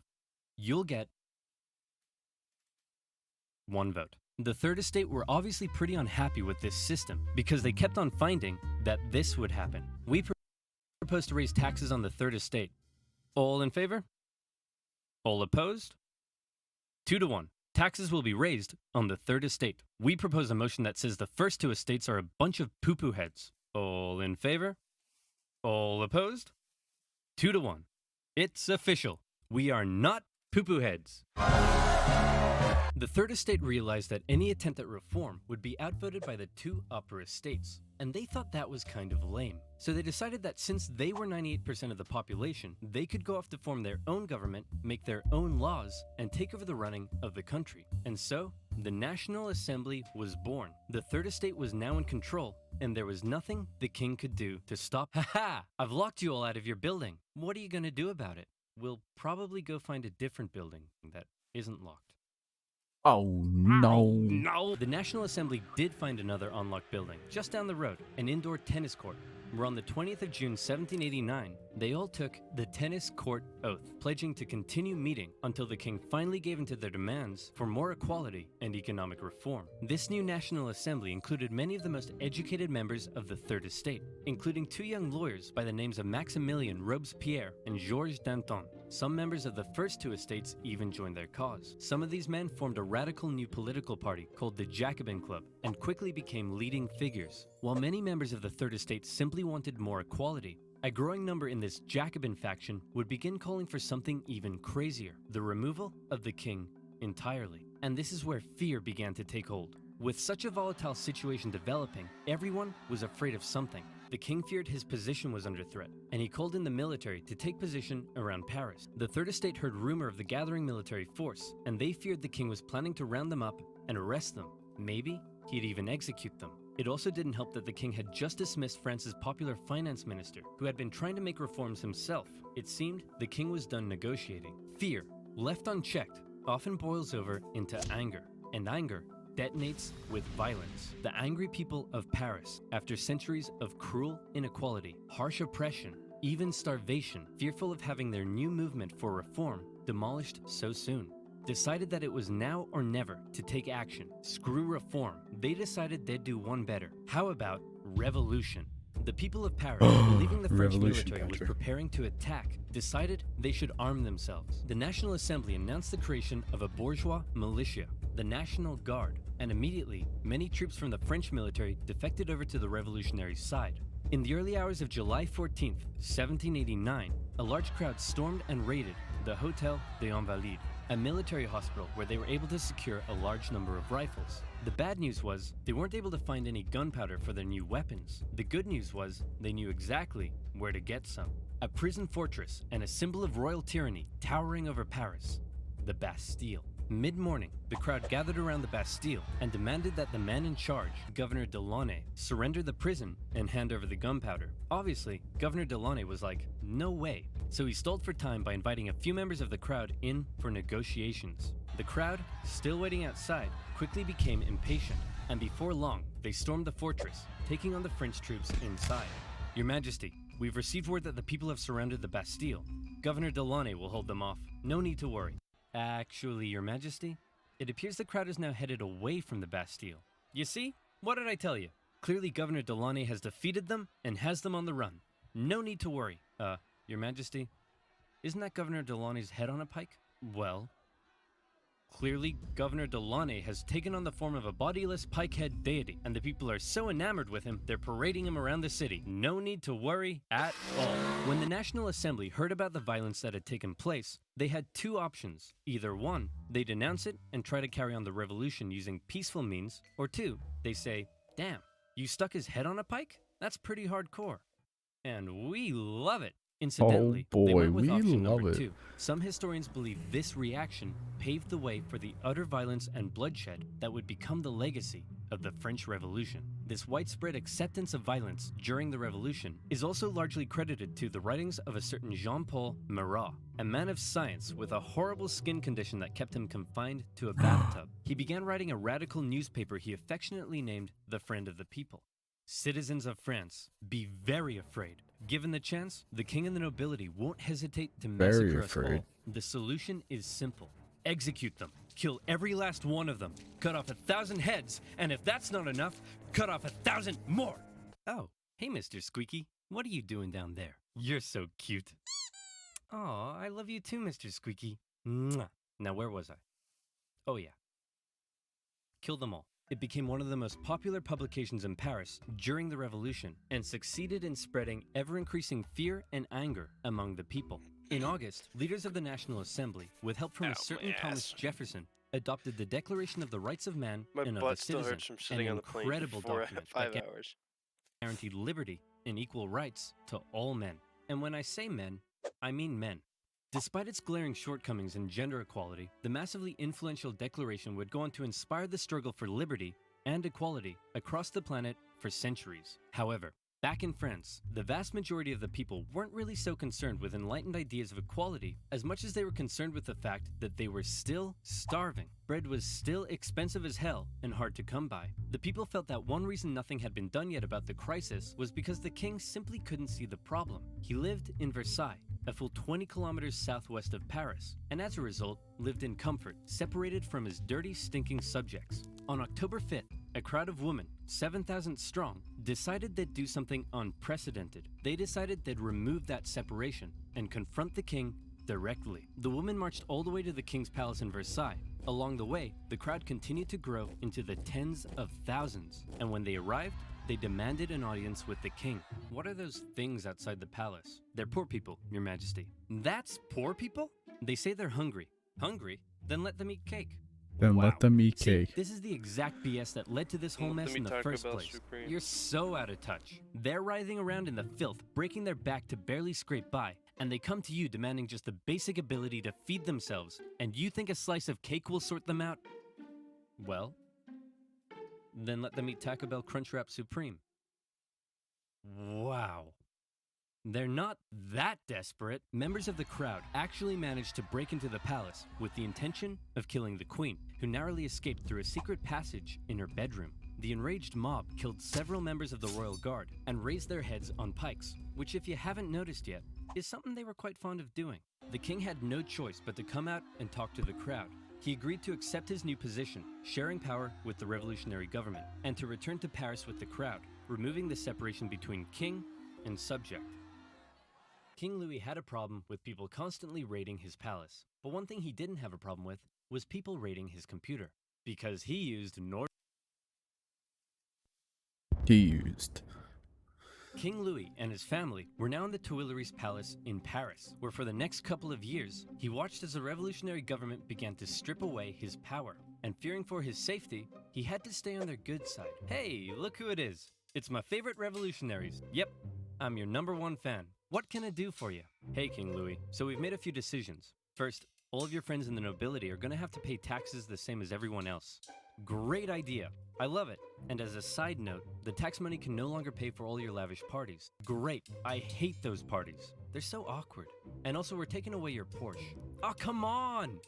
I mean, yay. The king continually found demand after demand being made of him to prove his support for the revolution. On one occasion, a mob would invade the palace and demand he wear the revolutionary bonnet. This is the face of a man who is definitely pretending he wants to wear that bonnet. Now around here, I want to mention that one thing King Louis had a problem with was people constantly raiding his palace. But one thing he didn't have a problem with was raiding noobs on this video's spawn with a fountain of fire burning against him. The king decided it might be a good idea to leave France and mount a campaign to retake his country from abroad. Luckily for him, he was married to an Austrian. So on the night of June 20th, 1791, the king and his family disguised themselves as servants and attempted to flee to the Austrian Netherlands. The royal carriage made a stop in the town of Varennes, and the postmaster there was like, "Hey guys, what's up? Where are you off to? We are but a collection of inconspicuous servants heading for the border for no particular reason at all."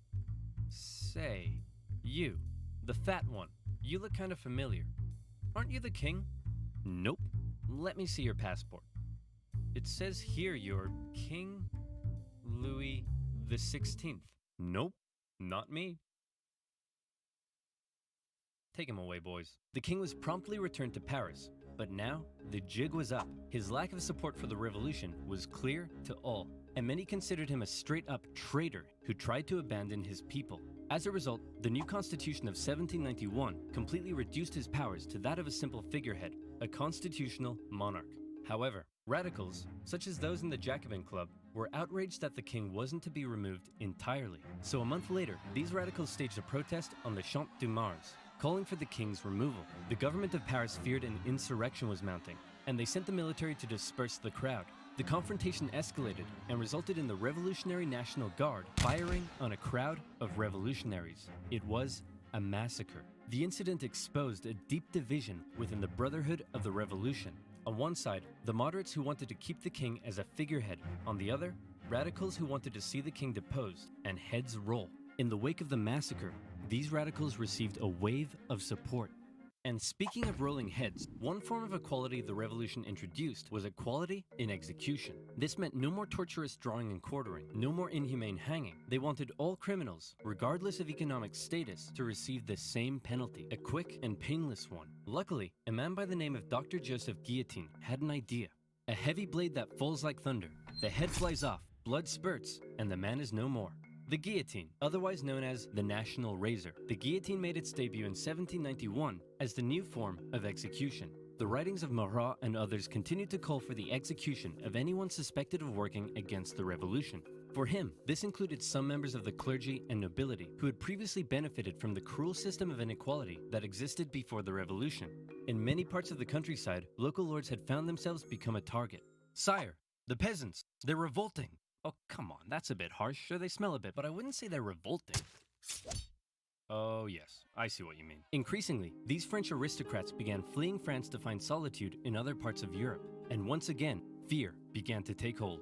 The privileged classes of these foreign nations didn't like what they were seeing because they feared revolutionary ideas may spread to their own lands. The National Assembly, actually now the Legislative Assembly, feared that these nations may decide to attack.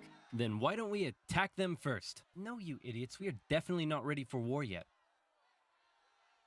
Did somebody say something? France declared war on Austria in April 1792 and immediately got pummeled. It also didn't help that Austria's ally, Prussia, joined in the fighting. The Prussian Duke of Brunswick posted a letter warning the revolutionaries that if anything happened to the king, he would burn Paris to the ground. The Duke's letter proved to be a massive success in inspiring the people of Paris to do the exact opposite of what he intended. They were enraged by the threat, and on the 10th of August 1792, the tension in the city exploded, and a mob stormed the king's palace. Fighting broke out between the revolutionaries and the king's Swiss guard, with casualties in the hundreds. King Louis fled and took refuge in the chamber of the Legislative Assembly, where Robespierre and his radical Jacobins were gaining ever more power. Given the developing situation, the chamber decided to hold a vote, and in what some considered to be a second revolution, it was decided to suspend the monarchy entirely. King Louis XVI was now just plain old Louis, and he was sent to a prison cell where an eye could be kept on him. A month later, the newly established National Convention officially declared the French Republic, and society underwent a massive change. Enlightened ideas of democracy and equality were being implemented, but very quickly, these ideas seemed to become secondary to fear, paranoia, and a thirst for blood. The new republic began working to violently remove any semblance of the old royalist regime. The church became a prime target. Priests who refused to take an oath to the revolution were deported or arrested. A new state-sponsored atheistic religion named the Cult of Reason was created as a replacement for the Catholic Church. Notre Dame, along with many other churches, had their religious treasures destroyed and were converted to temples of reason. Even the Christian calendar didn't survive, as a brand new revolutionary calendar was soon introduced. Hey honey, I'm home. Yeah, whatever, jerk. Whoa, what's wrong with you? You forgot. Forgot what?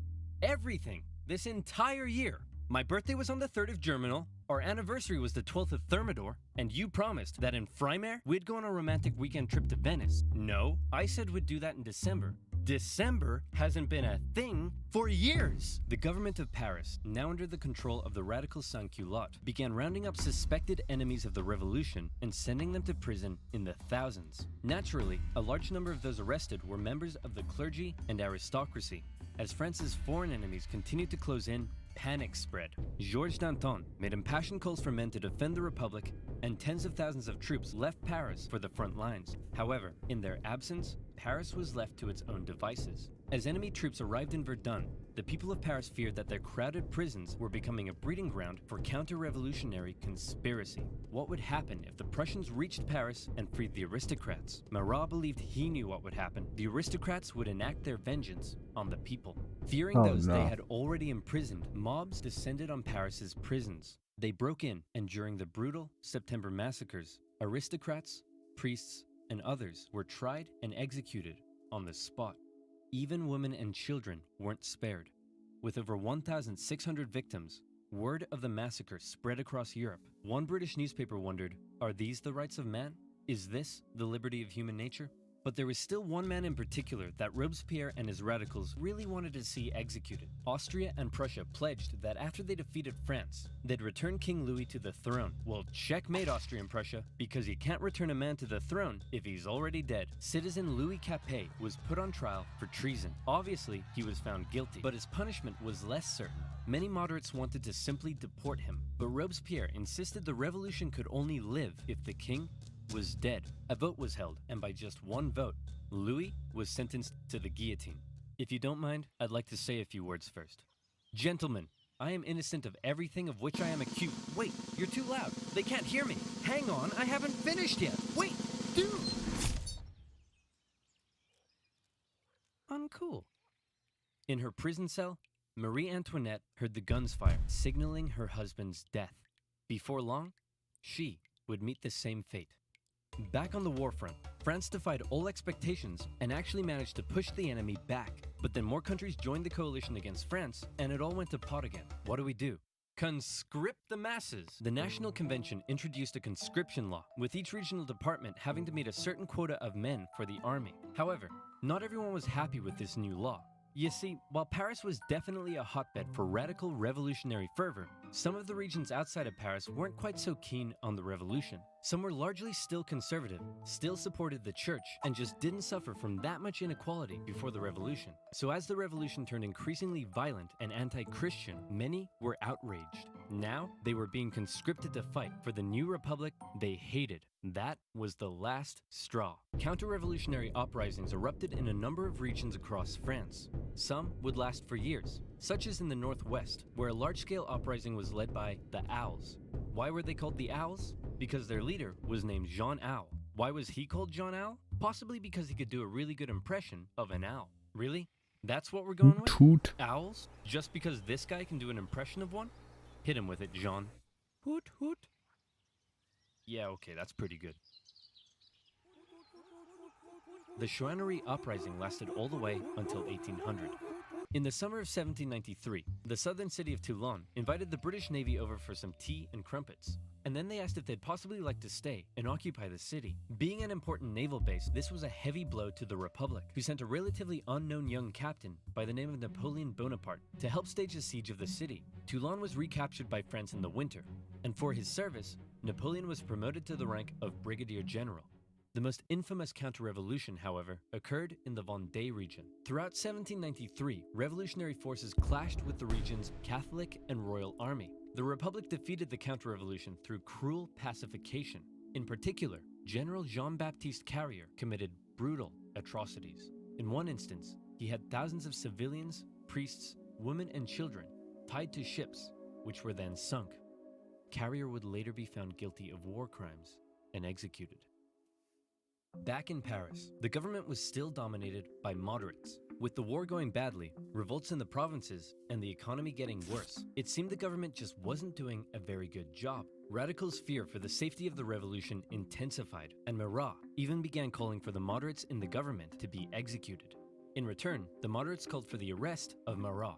This led to a chain of events with the two sides in heated conflict. Robespierre declared the Jacobins to be an insurrection and called on the people to arm themselves. It all ended on the 31st of May 1793, with the National Convention surrounded by radical sans-culottes and 29 moderate Girondin politicians arrested.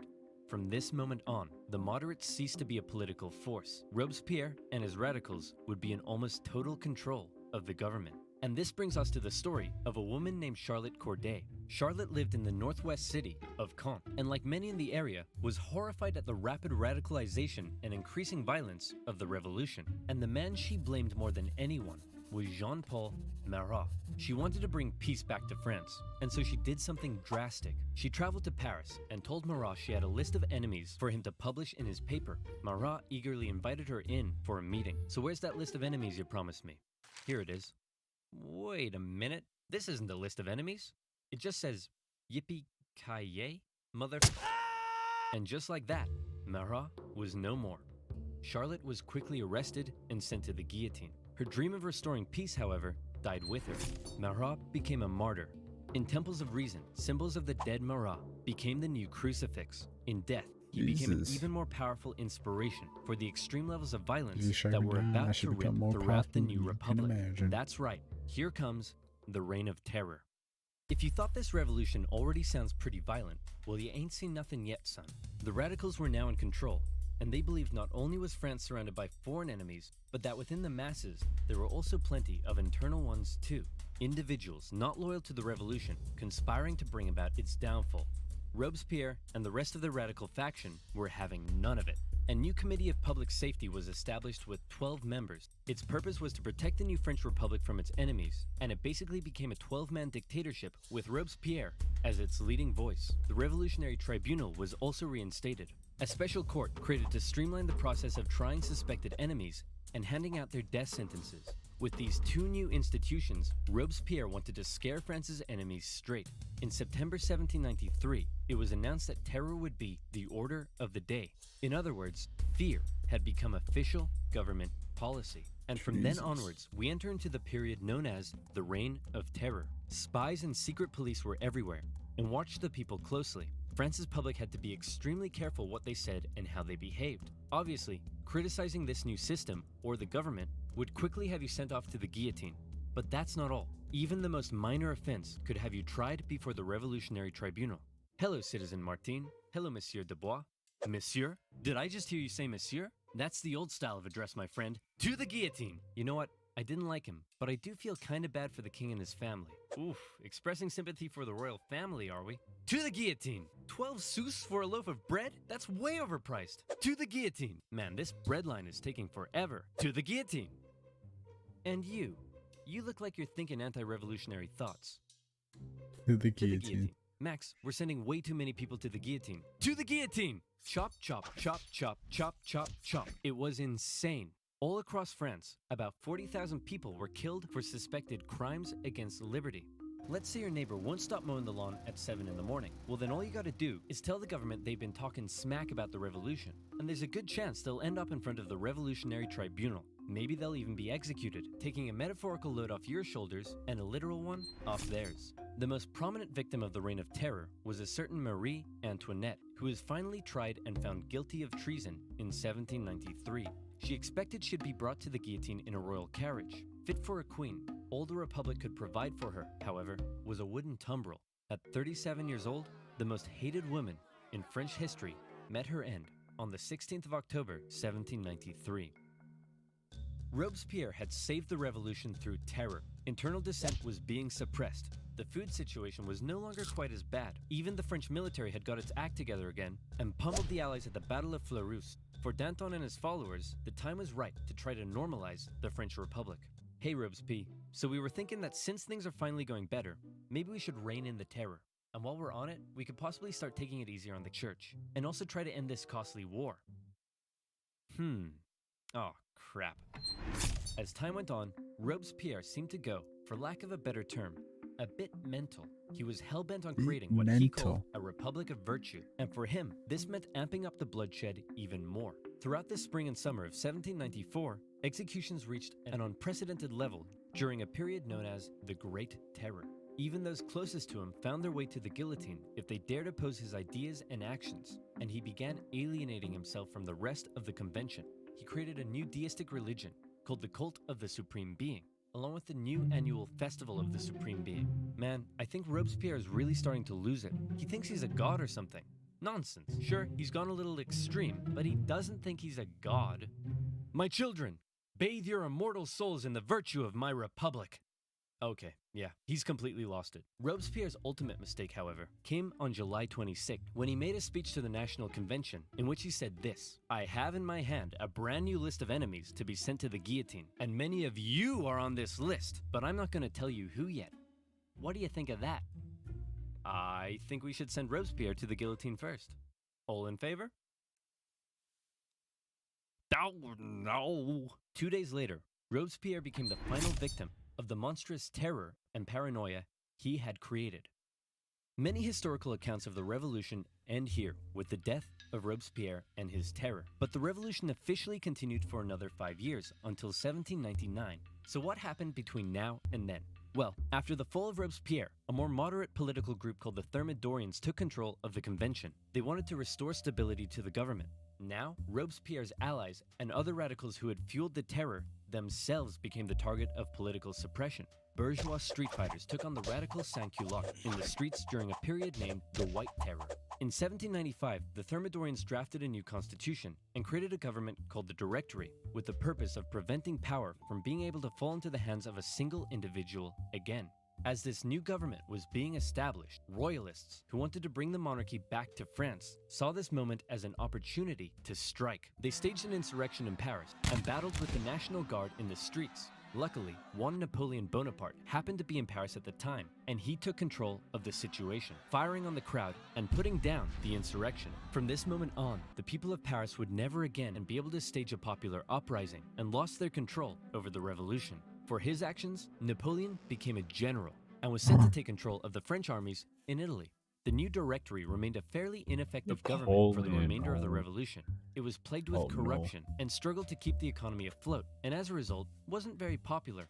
For the people of France, with the strict social customs of both royalist France and the terror gone, they didn't really know what to do with themselves. Men no longer removed their hats when talking to women. Different classes began intermingling, and a publication began circulating that looked a lot like a modern dating app. It was social anarchy. Outside of France, the war continued. In 1795, France took the Netherlands, where they set up a puppet state. Then they negotiated both Prussia and Spain out of the war.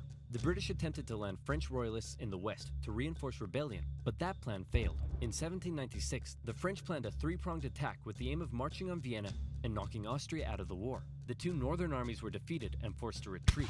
However, Napoleon in the south, with groundbreaking military strategy, won battle after battle after battle. He pushed the Austrians out of Italy and began closing in on Vienna. The Austrians freaked out, and Napoleon oversaw the signing of a peace treaty. He had almost single-handedly knocked Austria out of the war, and by the way, he was only 28, so maybe it's about time you moved out of your mom's basement. Napoleon became a famed hero among the French people, but his aspirations were still higher. He briefly went off to Egypt and discovered a bunch of gnarly Egyptian stuff, but then the British destroyed his fleet and trapped his forces. Say, Napoleon, sir, you're not gonna leave us here stuck in Egypt and return to France, are you? Nonsense, my boy. I would never dream of abandoning my loyal soldiers. Wow, what's that over there?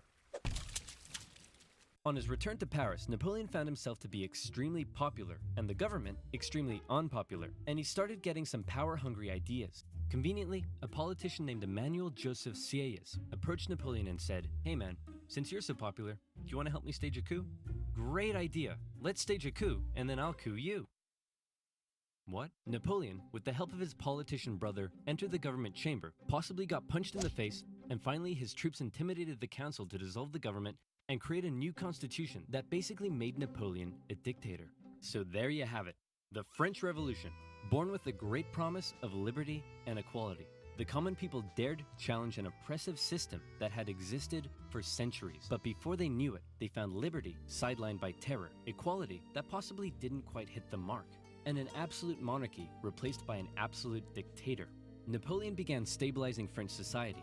He restored the Catholic Church and got rid of that crazy calendar, among other things. But he remained ever ambitious. He was France's first consul, but he slept soundly at night dreaming of being something even bigger.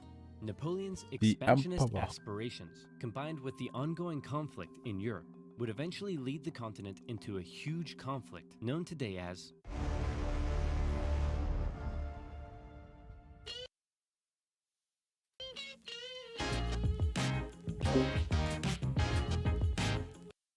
Alright, I'm gonna end my stream. It's fucking 11:30. Yeah, I'm done. Alright. Well, I'll be live tomorrow. So, see ya.